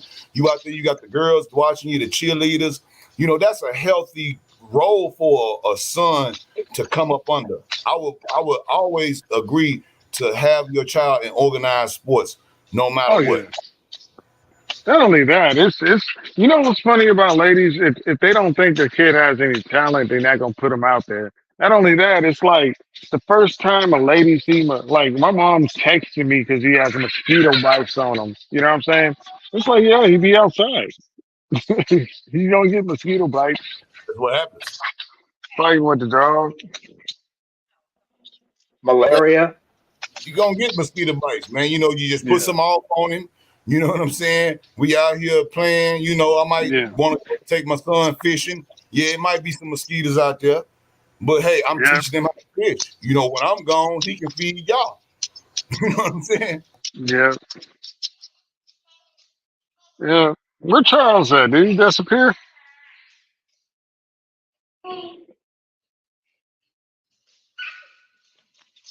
Did he get booted Charles out? somewhere around here. I think he. Wait, is he gone? Nah, he in there because the thing keep moving. He's in the background maybe because it's just the four of us. Yeah, I was trying to play the Leon. that last video. By the way, Leon, why the fuck do you gotta have the Jay-Z from Kingdom Come album face? Man, you know, I always put up funny pictures. I switch my pictures up every little while, and they're all funny. Yeah, just look like you're looking at Jay-Z from a pinhole or something like that. You know what I'm saying? Yeah, it's like he's looking That through black. the peephole or whatever. Oh. Leave Joe Camel alone. Yeah. It's like you look at the peephole. It's like, I'll open up. It's your boy, The Rock. Yeah, because the thing is, with your man right here. Yeah. if I show my woman that video of her, and I say, what do you think of this? She'll watch the whole thing, and she'll probably quit halfway through of that. She'll be like, she's kind of utilizing what we're utilizing, but it's in a selfish, self-serving way. You know what I'm saying? Yeah. By the way, you know what the heifer from the video reminds me of? What? It was a clip that AB used for one of his shorts. It was this little black woman. It was this young millennial Gen Z female. Had to be no bigger than 5'4", 120 pounds. But she was kind of cute, but you knew she was ratchet by the tats she had and everything. It was one of those, street interviews where the guys like ask her, "How much does a man have to make to be with you?" She said, $2 million. $2 million. With $20 tattoos. Yeah, she said $2 million. $2 million. And then she said $2 million a month. $2 million a month. And what does the guy get out of that? And she said, "Good coochie, and I cook sometimes." I'm like, I mean, my thing is, I don't trust what ladies say to street reporters. Cause I look at everything like a fast dopamine hit. And I don't really trust any of the street comments. It's just a dopamine hit to me, and it's just like, okay, it's like I can see somebody with a good artist, and I can tell they didn't get their first tattoo while they still lived in the hood. You know what I'm saying? And I'm not against tattoos at all, but it matters where it's at. But for the most part, I'm not against it. But it matters the artist because you know when particular people got hood rat tattoos. ratchet ass shit. I remember like up here, you'll see some women still have tats across their chest and everything. I've seen it like, under the bra. Are you talking the under the bra? I like the under the bra tattoos. I don't like the over the bra tattoos. Over the chest. Yeah. I don't like that. No, I don't like that. I know a couple chicks with flat chests and they got tats like that, and I'm like, what the fuck are you thinking? I don't know. It's like a semi-street thing because most women don't get chest tattoos like that. Yeah, But and there's a white chick who had gauges in her ears too. Oh yeah, she's one stretch of out those earlobes. weirdos. Yeah, she's one of those weirdos. Yeah. This was a woman I got to know pretty well. Not like like we, got involved in anything like that. Just I knew her pretty well. I met her. I remember meeting her outside the studio where she got it done. And for some reason, none of those folks over there just, I don't know, something about I just didn't like the vibe in there. When I was in that studio, I just didn't like the vibe in there. And plus, I can't even get tats because, tattooing dark skin is a challenge as it is, Tattooing Yeah, melanated people can be a bit of a problem. no, it matters. I think since you're African, your skin's probably darker than mine. But Yeah. brown skin is good to I'd work be on. comparatively lighter. Well, I'll be comparatively lighter maybe because where I'm from, with our environment's a little different. Yeah. We live in a higher elevation, so our skins are naturally a lighter complexion. But if you head down to Ethiopia, Okay. they're a lot darker.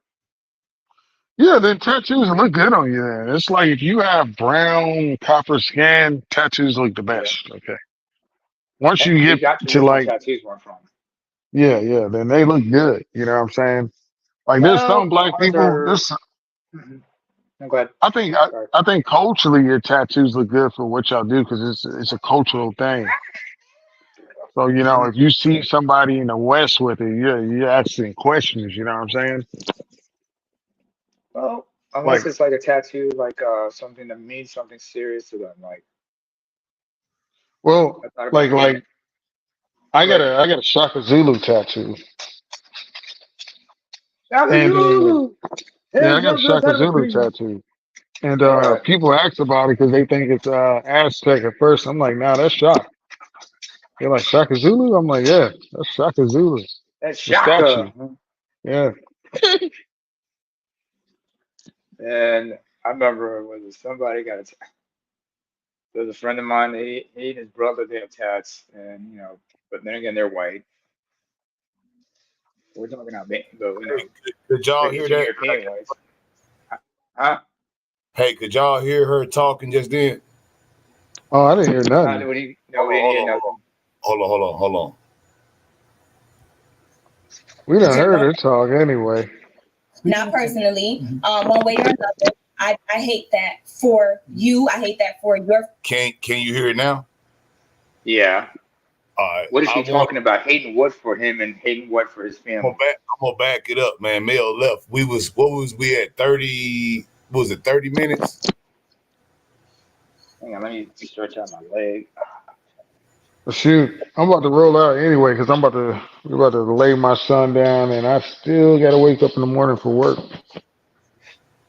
I get a good little 6 hours. I gotta get. Yeah, well, I gotta get ready to get out the door. Want to hit the I'll gate let y'all. early. Yeah, man. Take care of your business, man. Salute to you, bro. Shit, take care of the little man, dog. And what's funny is a lot of times, man, brothers who is actually doing their job, we don't sit up there and broadcast all our folly duties and this and that we do. We don't have to. Yeah. You know what I'm saying? We just do it, and the results speak for themselves. Yeah, And it's always a good thing to see, man, because we got so much other propaganda on brothers when we know that brothers are the most, even to the studies of, the studies that they doing now, the most child supported per capita and the most involved that's got the hours in their child life per capita is us. So I don't understand why they even say that, man. That's why I gotta salute the brothers who doing it, man, for sure. Well, it just when they're making this comparative thing, it comes down to money. So they're talking about class and status and environment that these kids are growing up in. So they treat guys like failures because they don't have this. They didn't make it to being white men pretty much. So it's like, yeah, you in my kid's life, but you're not providing anything. Yeah, you might read to the kid, but that's not benefiting. That's not beneficial at the moment. Him knowing Plato or art or reading these books aren't beneficial to my son at the moment. So bring me some money and hang out with my son less. You know what I'm saying? That's how they look at it sometimes. Oh, for sure, brother. That's why I say, but like I know, those small things, man, they actually is a thing to a giant, because when that child gets older and they have that, that's a thing that their peers don't have.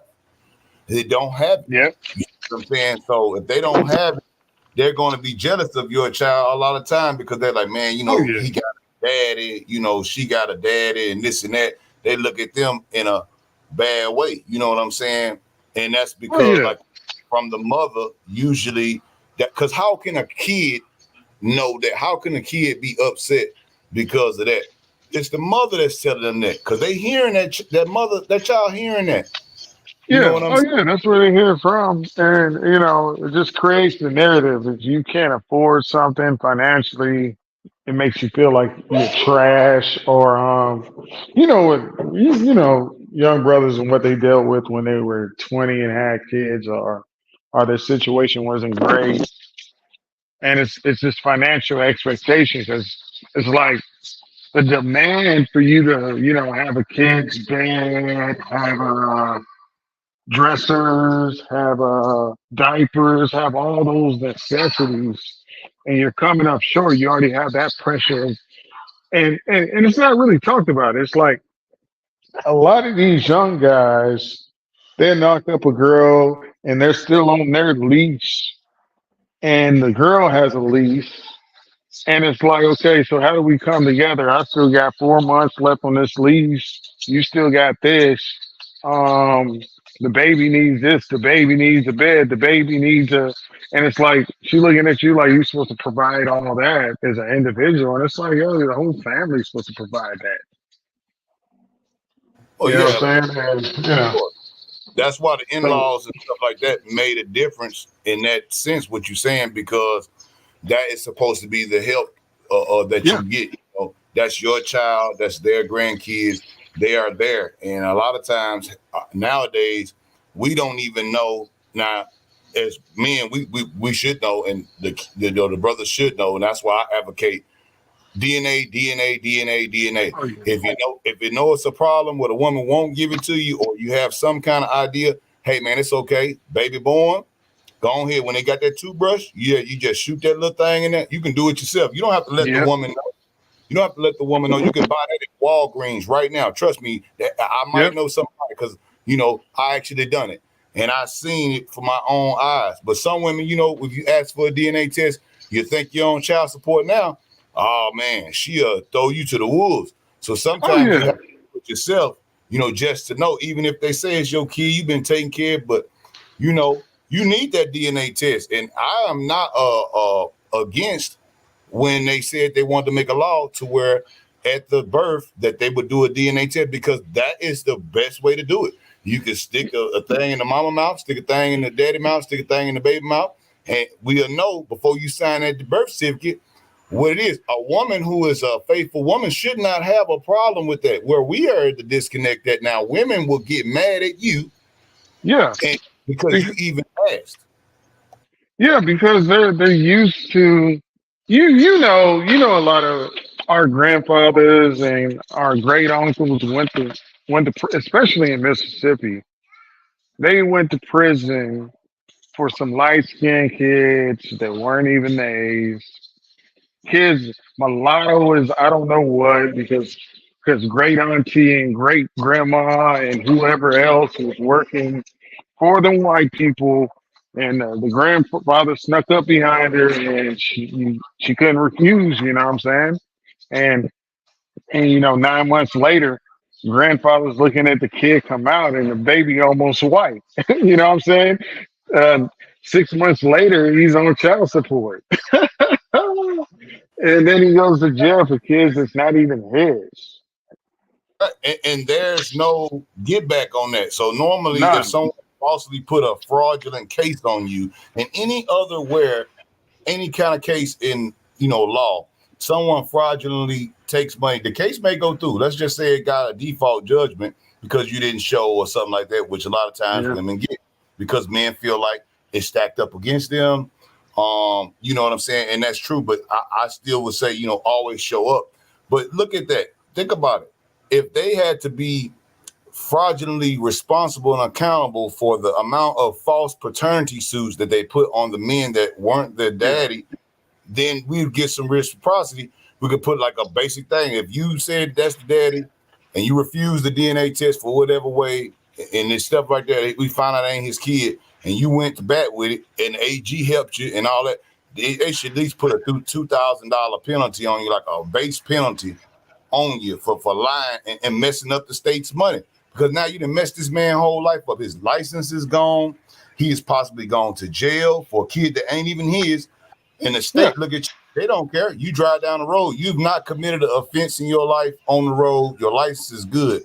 But because you are having problems with your baby mama, now you could be possibly a felon for driving under the canceled or suspended license just to go to work. Yep, and that's I know so many brothers that's been locked up for that, especially some guys in my family, you know.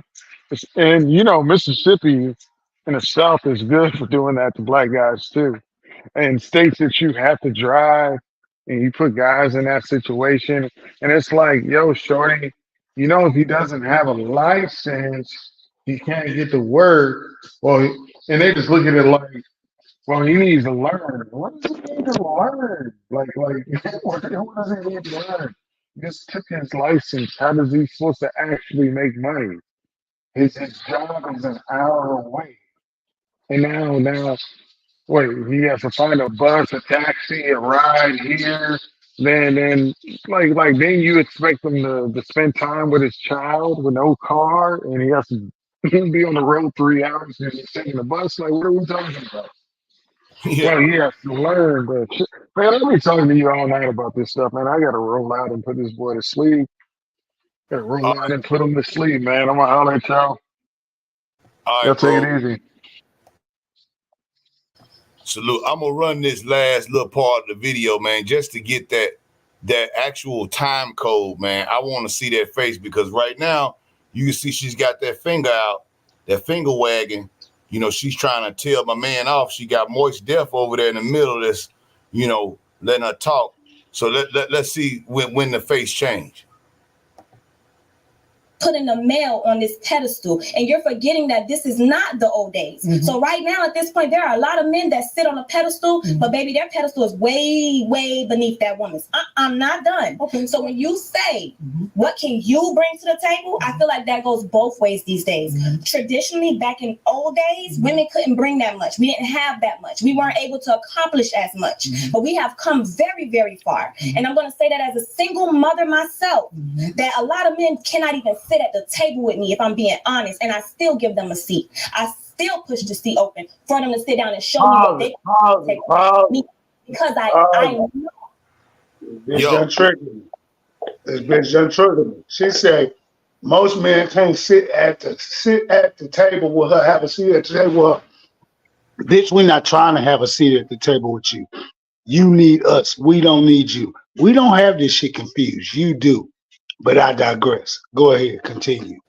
Yeah, we already bought the table and the house to go with it and the truck that brought it over there. We didn't bought it all. It's full of shit.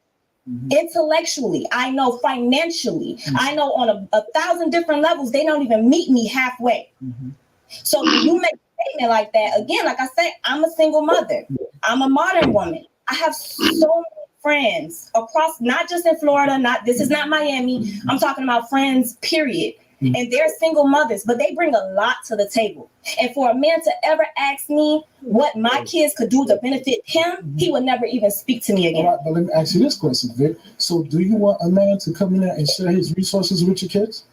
I have a question. I have the counter. Just answer it. He's sharing it. Do I want him to come in and share his resources with my children? Yes or no? I'm trying to get clarity on a question. If you're dating a man, what is the resources that he's sharing with my children? His finances. I don't need them. Vic, that's cap. I don't care what you say, Vic. Listen, Vic, I don't care. If a man is dating a woman at some point in time, Vic, a woman is going to want a man to share his finances in the household. So you telling me You're gonna sleep, you're gonna lay up there, you're gonna date a man, you're gonna sleep with that man, and you ain't gonna ask that man to contribute his finances. So with here's your kid. the kicker. I find that to be hard to understand. Here's the kicker. That's cap. I'm sorry. Here's the That's kicker. cap. Here's the kicker, and we're gonna clear it up. I never said I would expect a man to come in and share his finance, not share his finances. I never said that. That's his resources. Okay, if that's all the resources he has, that's problem number one. We're gonna start. No, that's definitely problem That's his number one. resources. And that's not enough for me. How So that- again, it's not, because I have my own money. So when you start talking about modern women, and you're sitting in front of a woman that makes well over 6 figures a year, you're not gonna tell me that. Pause right there. Okay. Now she just said that she didn't never say that she didn't want. Now she didn't contradict herself twice. First, she said that she didn't need a man's money. Okay. Then she tried to clean it up when my man held her accountable and said, well, you just said you didn't need no money. She said, well, I didn't never say that I didn't want to have access to the financial of the man. Huh? Go ahead, bro. Well, I was saying she didn't want to say that. So now here you is trying to clean it up. But at the end of the day, you just said now the man don't preach up to you. You make 6 figures a year now. So you don't need his money, but you still want him to give his money. He may be a blue collar man making 50,000, 60,000. Okay. And that's why what Charles was saying was right too, because he said exactly what he meant. And that's exactly the truth. A woman with more money than you does not benefit you. It does not, because even if you made less than her, look at how she's talking. She's saying, if I make more, you still got to bring something to the table. Let me clean it up. Because at first she was saying, well, I ain't need no money with no whole bunch of money. No. Now you trying to clean it up. Let's see how she react now.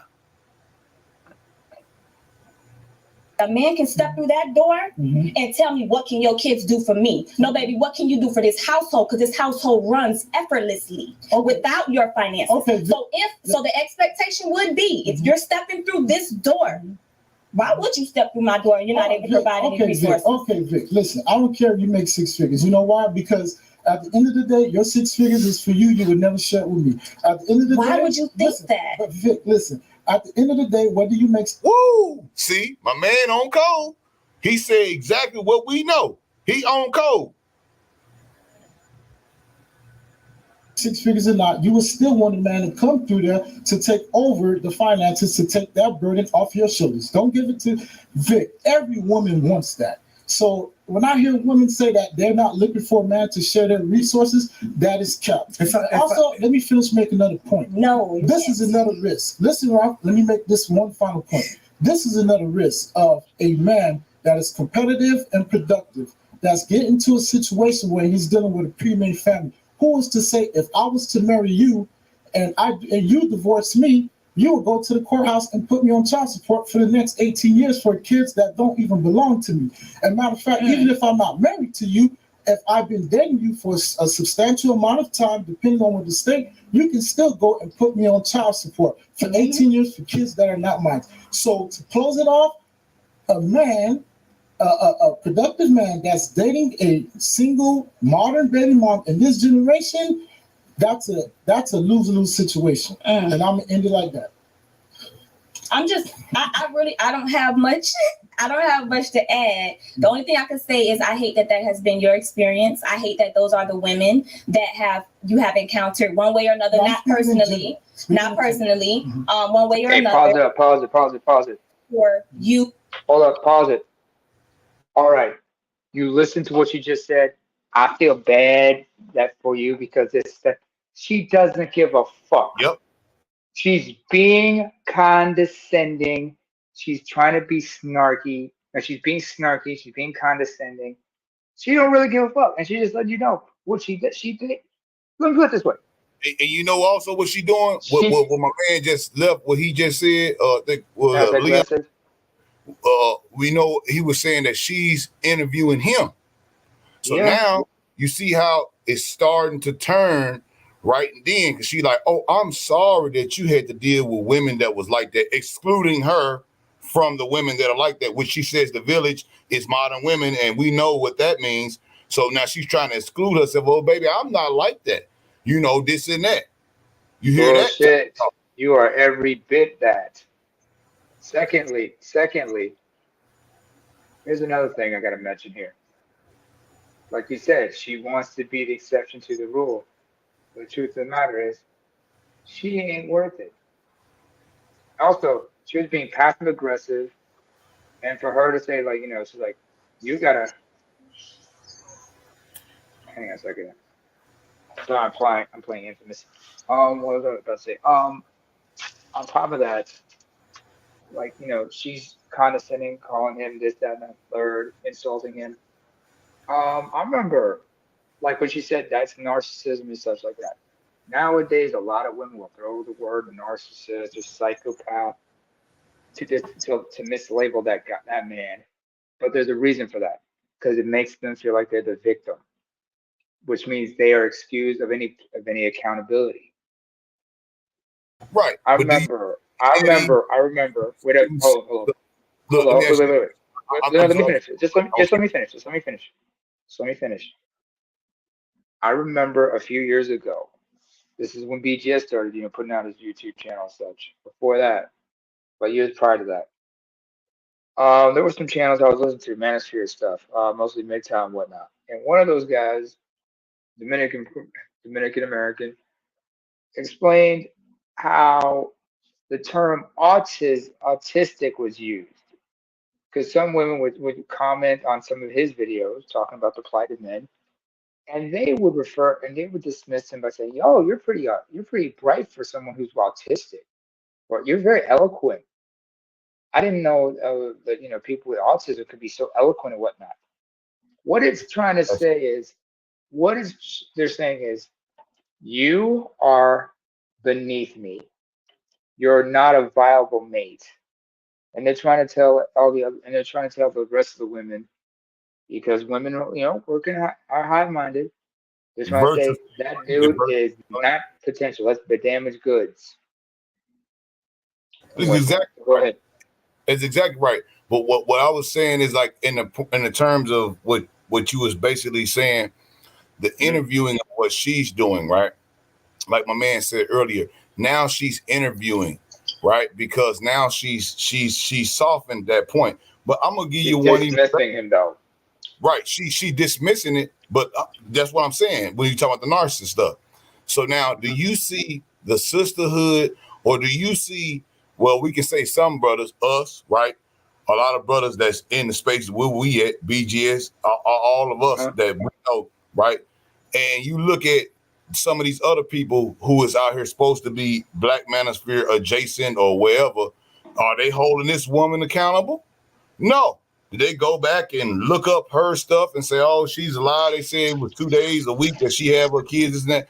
No. But who do we have on here that'll get mad? Now, she's being condescending. Like you said, you are absolutely correct, my brother. She's being condescending. She is showing narcissistic traits. She is throwing shade at this man. She putting all kind of caps on. As well.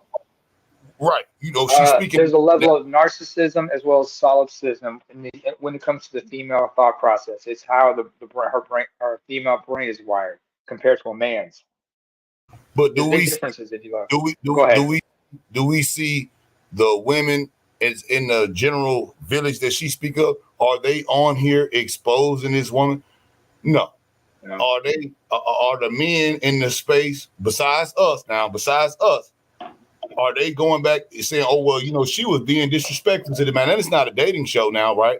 But you know, she being disrespectful to this man, this and that. And I have never heard that man not speak one disrespectful word to her. But yet and still, we got brothers in the space and adjacent to the space that will sit there and a man say he don't want to be involved with a broad. He say, well, you know what? You're not my type. And I'm glad that you popped the balloon or whatever and move around. You got grown men out here making it their business to come out here and expose this man for doing exactly what he said he gonna do. And I'm like, where do we get that? Because they don't do that to each other. And they be wrong. You right. That virtue signaling stuff, man, they do it all the time. So mine.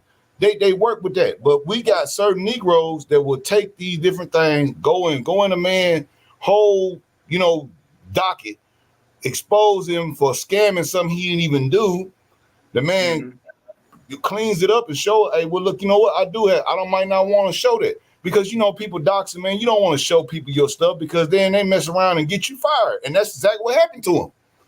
You know what I'm saying? What goes around comes around. Let's not forget, if somebody tries to dox you, you know, it goes both ways. But the thing I can say about like what happened to What's His Face in the balloon show, that was a dating show supposedly. All it was just women just having fun rejecting men like they would at a club or at a bar or something like that. Because you know, the club scene, the bar scene has been like non-existent, especially since the pandemic.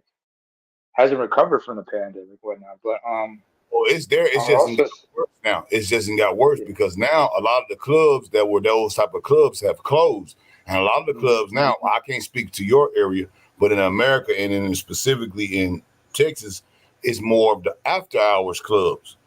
You know, that now is rolling in the swingers clubs. I mean, man, I went to one of the swingers clubs one time. The stuff that you see up in there, man, look here. And these women is professional women, husbands, some of them married to pastors.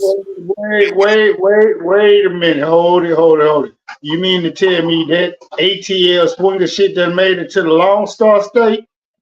Man, look here, brother. I'm going to tell you. That's what you trying to tell me? Man, and Houston. I ain't never been down with that shit. That shit, it's lines a man has to draw. A real heterosexual man. When you get thinking about man, I had a trucker one time when I did step into Georgia. I'm sorry, I got to say this. I get down there, right, and I catch up with this cat. I know. And he was like, "Say, man, you always say you want to go ahead and kick it and see what Atlanta like. Let me show you what ATL look like." I say, "Okay, yeah, show me. I need to cop me some more weed anyway." You know what I'm saying? He taking me around and shit. You know, I'm realizing these prices too high, and I'm not dressed the way these niggas dressed here, so I'm not tripping. So he's like, "Well, look, let me take you to this other spot." I said, "What spot you trying, man? It's this swinger. What's that?" "Oh man, dudes in." I said, "You talking about that fucking Gomorrah bullshit?" He said, "Yeah." I said, "Oh no, I pass. Let y'all take me back to my thing." I'm good. I am an ex-Southern Baptist, born and raised. I just can't get down. I can't get down. I was raised by people born in 1933. I can't. I wouldn't try at ATL, but like I say, the spot that my people told me, I went down there. Okay, now I've been heard about the spots. I've been heard about the spots, after hour spots. I'm telling you, and they be these swingers clubs. Now these girls, they be inviting me. I'm like, man, what you talking about? These broads, man. I'm telling you, it ain't no fun boy stuff. The place I went to, they took you in as a prop, man. But look, the way I went and looked at everything, because it's like this: if you bring a lot of women with you, then you don't pay, right, as a man. But if you're a man come by yourself, then you have to pay, right? And they got different rooms in there. You ain't got to do nothing that you want to do up in there. But I was like looking at, I'm like, this is a swinger club. So I'm like, cuz, what's up, man, with this? He like, man, just chill, man. You can holler any bar, whatever you want, man, you know, this and that. And I'm like, cool. I'm sitting in the front. I'm just having a drink. And they in the back, you can see everything going on. They got a swing back. I mean, you know, it's more that swing. Yeah. They swapping and doing this stuff like this here. And I'm like, cuz, this ain't my type of party. I mean, I remember the clubs, you know, you go out there, you buy a girl a couple of drinks or something like that, you know, like Duval said. Yeah, you know what I'm saying? You catch you a couple of slow dances. They don't even do slow dances no more. You know what I'm saying? Yeah. That don't even exist no more. You know, we was going to the club. That's the kind of stuff we were dealing with. You know, you might go out there, you know, have the twerking type stuff, you get on a bitch ass, something like that. But then you also, you pick, by the time them slow songs get done, your DJ gonna run it down. You know, it's 2:00. Everybody getting up. You better been and grab you something up on that slow song. Whatever I'm grabbing up on that slow song, she going to me tonight. You feel me? Nowadays, that type of club action, like you were saying, that is over with. All I see out here now is I've seen some places like that, you know. But then again, my understanding of the swing club thing is something Patrice O'Neal talked about. And he was into that. And the reason he got into it is mostly so he wouldn't have to cheat. because he would bring his girls with him to the swing clubs. Well, They yeah, would do that's whatever.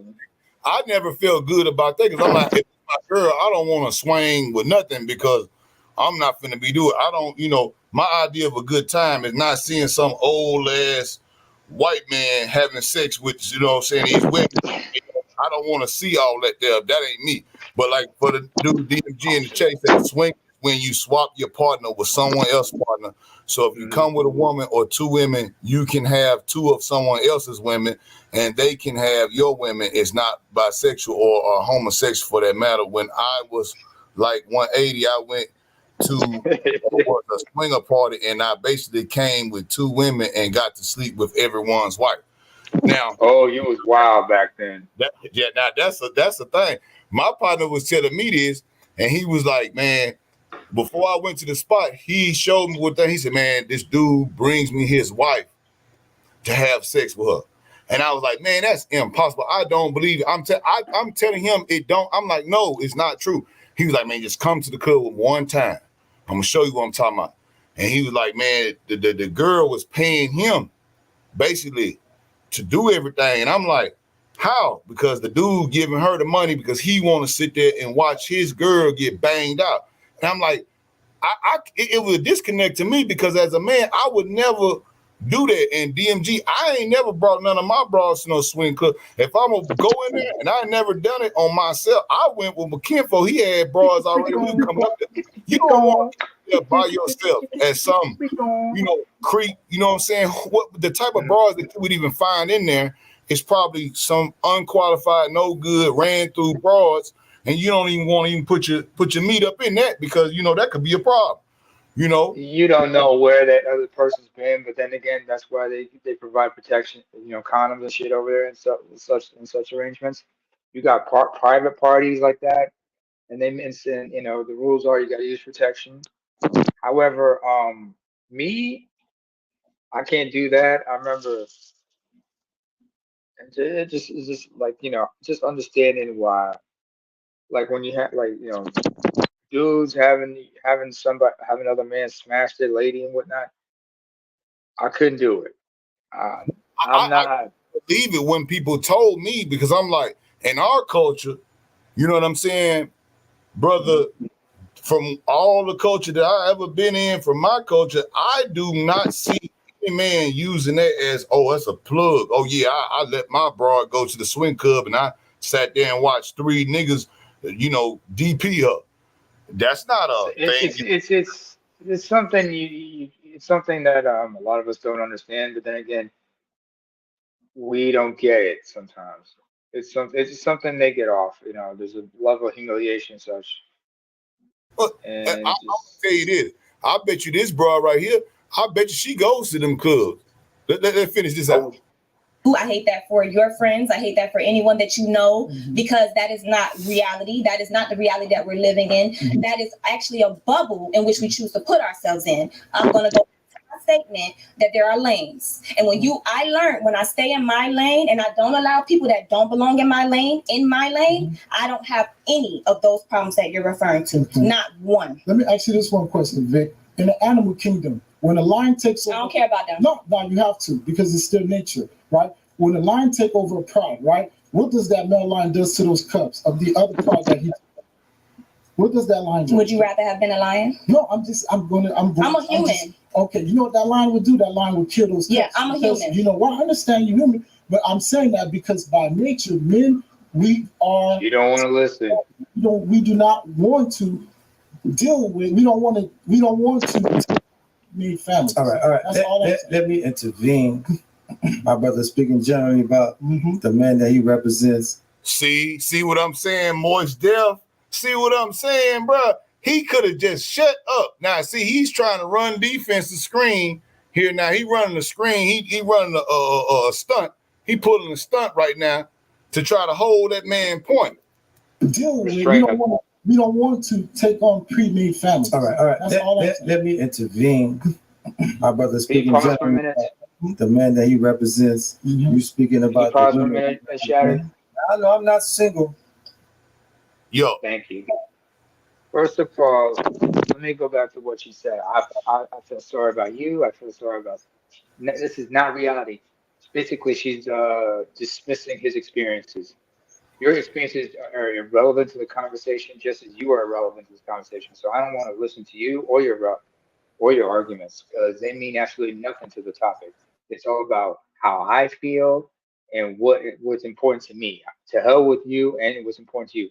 And when she was asking for statistics and whatnot, you know why she was asking for statistics? Because she wanted an opportunity to say, fuck your facts, nigga.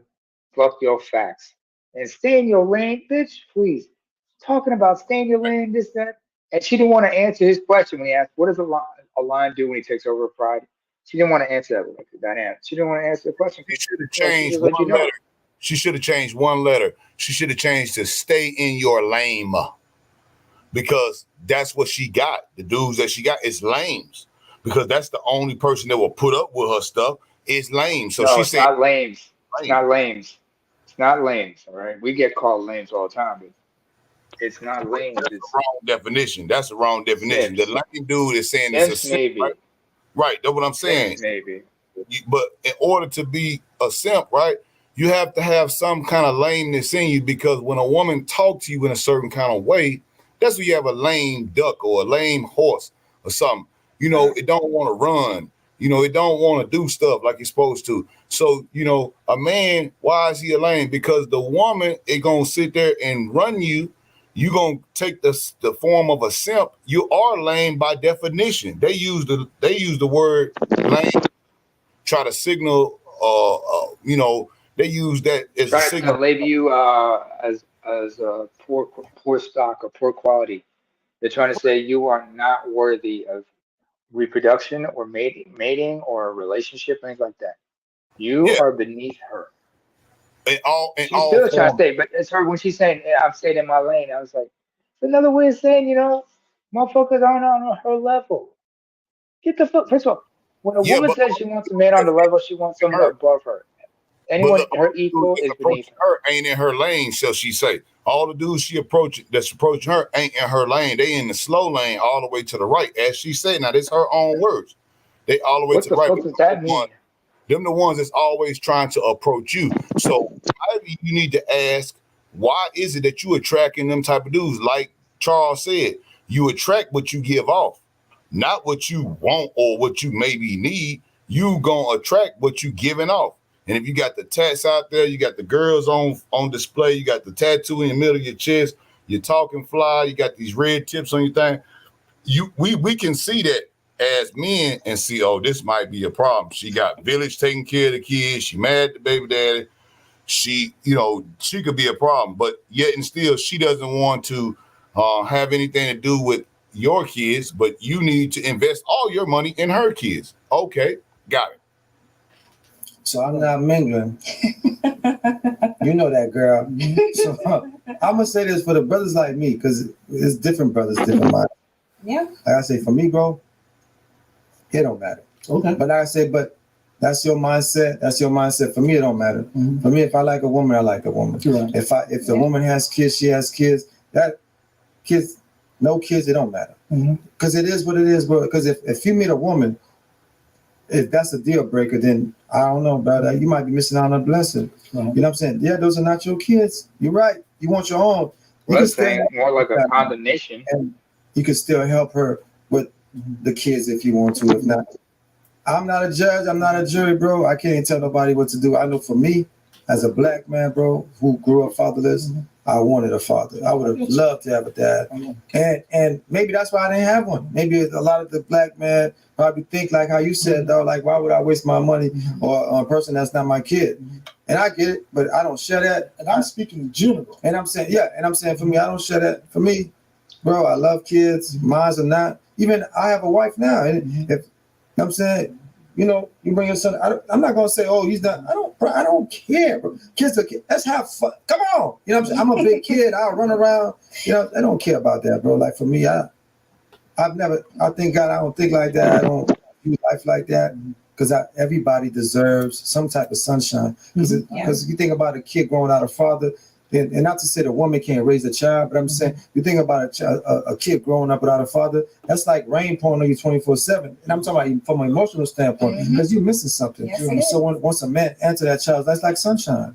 You know what I'm saying? And yeah, Listen to her, agreeing with him. like, my dad, man, like I said, bro, it comes with that territory, bro. It comes with, it's a rite of passage. And I expect you to, I want you to do that, because that lets me know, okay, you're becoming a man. This is the only way you think you can hurt me, because you can't hurt any other way. So for me, man, And that's one of the things my stepdad said to me. He's like, I didn't care about that. no, because it's a right, Like, it's a rite of I already knew you passage. were gonna do that. I didn't care about that. It's a rite of passage, man. Like I said, I can't tell no. Now you see how she's smiling now. She's Yeah, smiling because she's talking about stepdad, but she's trying to change the subject as if she won. She didn't win anything. Yeah, all you did was have this man run interference for you because he didn't want to have the conflict. He did not want to have the conflict. He didn't want to have the drama. So And then he quantified it by saying, I thank God I don't think like this man on the left. Man, come on. You did not have to say that. Now, I know you got to run the show and look, you know. And throw homie under the bus? Yeah, but man, come on. How you going to say, I thank God I don't think like this man to this? He ain't said nothing wrong. I mean, where is he wrong at right there? I just don't like how to see the atmosphere. People will do that just to get that shake on the head, that pat on the back, that rub on the head. You know, that ain't worth nothing, because I'm telling you, that don't make them women pussy wet, man. It don't. They don't like that. They'll sit there and smile and laugh now because they got you to do what they want to do. The dude that's going against what they saying, this and that, she gonna be in his DMs and be calling him. Don't ask me how I know, because because they couldn't beat you. They couldn't beat you. They gonna get mad. They gonna have to do something. They might, they might even give you some money before you know it, they taking you out. They trying to see what's on you. But we don't never get past that, because we got a lot of people running interference, and especially some of these big people online with this interference. Man, look here. These women, man, truth be told, man, look here. I done had plenty of dates recently, and we ain't talking about no Olive Garden dates. And the woman paying off the most, they invite me. So for a man to sit there and agree with anything else besides that, that's because you accept it, my brother. It's not because the women ain't doing it. You have to do it and not be a simp. That's what make they wet. They don't like that simping, but I digress. We'll let it finish out. I can't tell no man how to feel, but as a black man, I think because we're so far behind the eight ball, and so many of our women and so many of our children are growing up in a situation where the father may be in prison or dead or not in the household, I don't think we should think like that. I think we need to be more together, bro. Help each other. If you love a woman, I'm not telling you go take a woman with 20 kids. I'm just saying, if she got a kid or two, and you're like, you really like her, she's a great person, you have a great mind. So But you know what, bro? There are some good single mothers. There are. I'm not saying. I'm just saying, like, to me, it's like, so what? You know what I'm saying? We gonna make this a blended family, and we gonna have fun. I'm just speaking on recent times. That's what I'm saying. But I'm just saying, but as a man that do his due diligence, you're not just let him talk. Woman in this time that's behave a certain way, who don't care about her kids. Of course, she's not gonna care about you. But I'm saying, but if you find a woman, a real woman, that's a good woman, she has kids, I don't think it matters, bro. I think it's just a matter of coming in and helping. It's not about resources or me spending my money on you or your. At the end of the day, bro, we all gonna die, man. That money don't mean shit. If we so concerned about money, leaving money behind for our biological, that's what you got insurance for. Life insurance. Like I tell my wife, let's live it up, baby. Let's blow up some money. And when we die, the kids gonna be good anyway. You know what I'm saying? Yeah, get life insurance. So hopefully, this was able to help somebody out there. We just wanted to touch bases on single parenting. And this is just part one. This is just part one. My dog. Yeah, I'm gonna say, then listen, this is fun arguments. Yes, this is fun argument that I can't really dive into. But like I said again, this is part one. We're gonna have a part two. So sit back, relax. To get your popcorn. I know you're saying that like, this is good. Damn. We're gonna keep it rocking, man. But again, like I always say, man, please, man, like, subscribe. That's enough of that bull crap. I don't know if they ever did a part two on that. I hope he didn't, but I was looking for that part where it was actually the time code where he had called her and told her, look, my kids is doing great. Matter of fact, they about to get ready to go to post-grad school and they doing it big. In her face, the way that it changed. I don't know if it's on that video. Y'all help me out. Is that on that video, Charles? Charles, do you remember? Oh yeah, I remember. What was the time code on that? Was that on this video or was it on the second one he was talking about? Which one? When he had spoke about how his daughters was doing real good, and then she had stopped all that old finger pointing at him. They had, let him talk for a second. Was that on this video? I don't think so. Cause I remember that, and she had stopped her whole stuff, man. She couldn't say nothing else. The dude kept, interrupting him.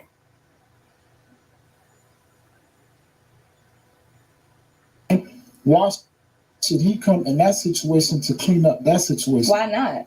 Nah, I don't agree with it. I get that you say you don't agree, but I'm saying why not? So that's the reason why men say they don't want to date women with kids, because you already have been tainted. You already shared your womb with another man. So, but are you serious right now? Yes, I'm being very serious. So okay, I'm being very serious. To count. Men can do it. You can. A woman cannot do what a man do. And two, we can. Okay, but let me say this.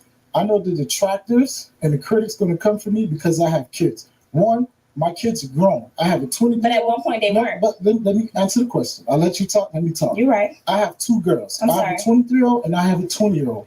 My oldest daughter has recently graduated from college on her way to grad school. Yes. My second daughter, she'll be graduating from college pretty soon, right? Secondly, I've never been married. So what I can offer a woman is marriage. That's the biggest honor. Listen, hold up. That's the biggest honor a man can give a woman is marriage. Yes, that is the biggest offer I can offer a woman is marriage. Because you know why? Can't no woman ever said that I was married to them. So that would give that other woman bragging rights that I've given you the biggest honor by marrying you. You're not just my baby mama, but you're my wife. And you can research my name. You will not see my name logged on any marriage license in all 50 states of America. Yes, and that's what it is. I'm bringing marriage and I'm bringing my resources to you. That's what I'm bringing. Resources, not have receipts, because I'm successful. When my kids were born, I always had custody of my kids and I have receipts. And my kids' success shows it. So I know what I'm talking about. Woo! Look at the face. Oh, boy, look at that face. Look, she asking for Moist to step in. Boy, look at that face. Boy, she's worried. Boy, that face is Charles. What the face say right there, Charles? She looked defeated, worried, and disgusted. he hit her with a good one, boy. You had to put on. She smells dirtiness. Was that enough statistics, facts, and figures for her? She looked shook. Woo! Them statistics was getting her. Well, look at that face. Let's back that up a couple seconds, boy. That was a good one. And look, she looking over to Moist, trying to say, "Come on, Moist." Look, no, he can't help you now. Its success shows. I always had custody of my kids, and I have receipts, and my kids' success shows it. So I know what I'm talking about. At least he's not going to tear up his rear end. It shows it. So I know what I'm talking about.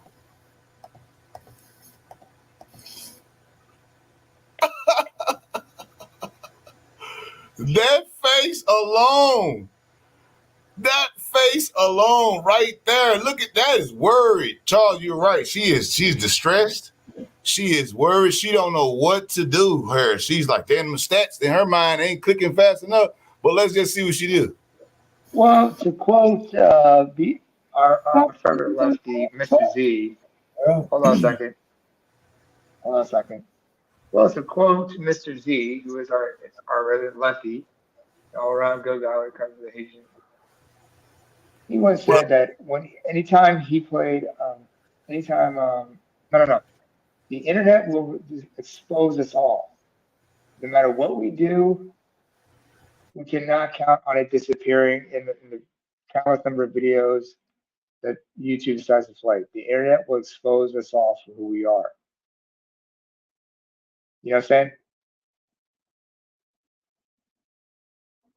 Hello? Shadow, you're muted. Yeah, I had to go get me some water on that one, man. No, for sure.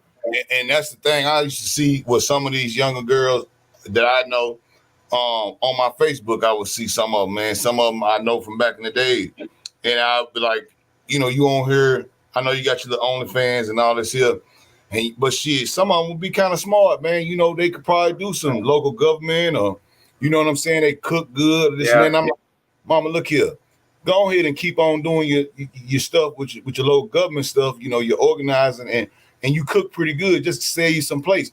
Why is it that you want to get on OnlyFans? Because at the end of the day, that stuff don't disappear. You feel what I'm saying? So now, let's say you do get up and you know, could be a commissioner or who knows, mayor or whatever, can get senator or this. You think them people ain't gonna pull that up on you? But what do we have? Now I'm telling this girl that, but what do we have? We have senators and representatives in Congress now doing twerking on the beach. So when they look at them, well, we may say to them, well, look, you know, such and such, you know, this woman here, Senator Twerker, she say that you can do it and twerk on the beach with a handstand upside down and still be a senator. So why would they ever clean up they mess? Why would they do it? The modern woman, the village, is saying you can do it. So why would they clean it up? You see?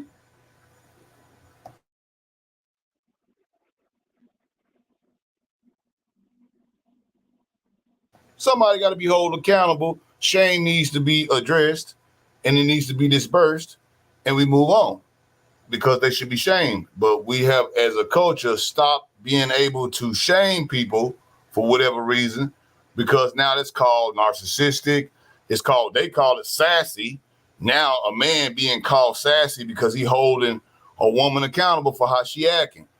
You see, that's another shame and insult word that they use. And now men are starting to use the terms in the ways that the women use, and men that you would think that wouldn't do it. It's sickening and sad, in my opinion. It's sad, you know. Man had a good point. I don't know what Moist Def gonna say, but she's asking to be saved. So let's see what he say. Let's see the save. No, well, okay. He got to think about this one. You're not a single parent, so it's a little bit more harder. No, I'm not a single parent, but I grew up in a single household. Right. So I grew up without a father. I've always wanted a father, right? Whether mine's or not, whether like blood or not. So I always wish that I had somebody to kind of like lace me up, guide me, because you know we bump our heads a lot. So I understand where you're coming from, what you're saying, because you're like, and I get the whole thing. It's not my child. Why should I invest my time? But I'm saying, like, for me, because I wanted that, so I can understand from both. But I wanted that. That's not something I would. If I meet a woman with children, that's not a deal breaker for me. Right. Because when I was in high school, I was dating a girl. I was out of high school with kids. Right. So she had one child, a son. But I love kids though. So to me, it's not like I don't look at it like I'm wasting my time or because I always hear people say, well, if I did a woman with children, one day her children is going to denounce me and say, you're not my father.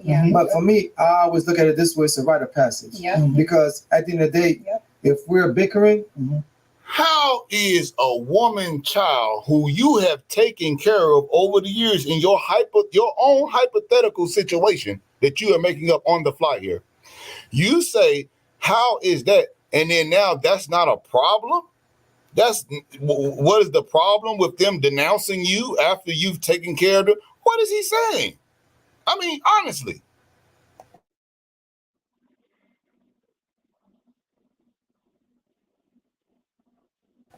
Did anybody have one for that? I don't know. I'm trying to see how that makes sense because he's trying to clean up that situation. But how is a man that's taking care of your kids and they say, well, you know, even if they say, well, you know, it ain't my daddy. After you done took care of him, daddy gone. You done took care of him. And they can say, that ain't my daddy, this and that. You done paid all the money for their school, for their prom. You done fed their ass and clothed them for all the years. took them and made sure that they right, you know what I'm saying, doing things for them. How is it then that they can just sit there and say, well, that ain't my daddy, and, you know, dismiss him with such ease? And then all of a sudden you say that that's good? My man, Moist Deafus is a good name for him, because I'm like, dude, even if you didn't have a father, that don't mean nothing, man. If you didn't have a father, I bet you would hold your stepfather in more regard than to say, oh, well, you know, because, you know, he's my he ain't my daddy, though. You know, men don't say that. Come on, man, get off the boo-boo. I don't understand why he, you know, trying to clean it up like that.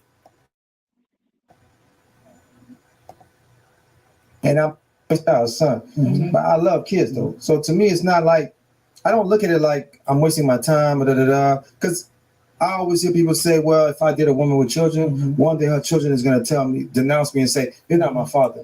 But for me, I always look at it this way: it's a rite of passage. Because at the end of the day, if we're bickering and I'm trying to give you the right things to do, the right thing to say, the only way for you to hurt me or to make me feel little is by you to say, well, you're not my dad, you can't tell me what to do. And it's I call it a rite of passage. That wouldn't bother me. But again, so that's a rite of passage to disrespect the man that's been taking care of you, that you hold in such regard. His words, your rite of passage is to disrespect me. Okay, I'm done with this one, man. Anything else? Cause I don't know what y'all got something to say about that. AL, what you got, Charles? Y'all got something to say on that, man?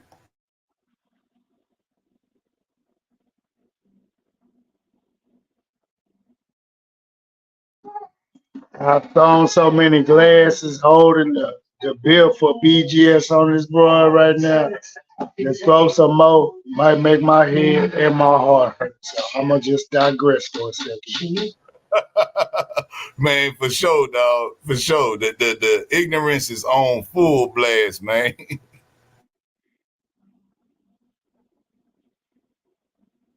I really wish we could bring back the days of taking motherfuckers to the back of the woodshed. See, we've lost the art of giving true ass whoopers and motherfuckers. That's why they feel so ingratiated enough to talk as reckless as they do, act as reckless as they act, and emboldened to be the assholes that they are, thinking there's never be no consequences or repercussions for shit. The ground is hard. I kind of appreciate the days today where people can speak so openly.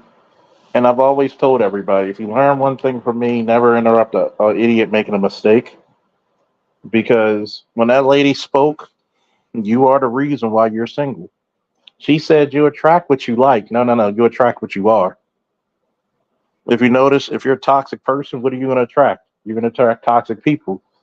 If you're a good person, you tend to attract great people. So let me shut this thing down. Any last comments, concerns? Nah, man, I think it was pretty good, man. I just thought that was kind of crazy that, you know, that they had the Moist Deaf dude that was actually running interference. But y'all ain't shit for that Moist Deaf. I like that. Man, that was a good one. And the guy to the left, I didn't hear him say nothing wrong, bro. But the saddest part, I'm gonna leave it at this. The saddest part about it is, I can believe that there'll be some simps that will get up on the internet and say that this man was narcissistic some kind of way and was being disrespectful to this woman. And I think that is the main problem that we have today, is people that, be up in there and around in the space saying what they say, but they don't hold nothing accountable on the other side. But then they sit up there and they will get a man fired on some bull, you feel me, so quick. So let's not do that, I know we don't do it over here, but I'm just advising other men, don't do that, because black men, we already got a hard enough shake, man, and we don't need nobody else from our own crew, throwing us under the bus, man, and then setting us on fire at the same time. And I digress on that. So then, everybody, this was a classic. You probably got some enjoyment, education, and entertainment from me screaming at the shit. But this probably won't be the last time we hear of this shit. So, woo, peace. Woo!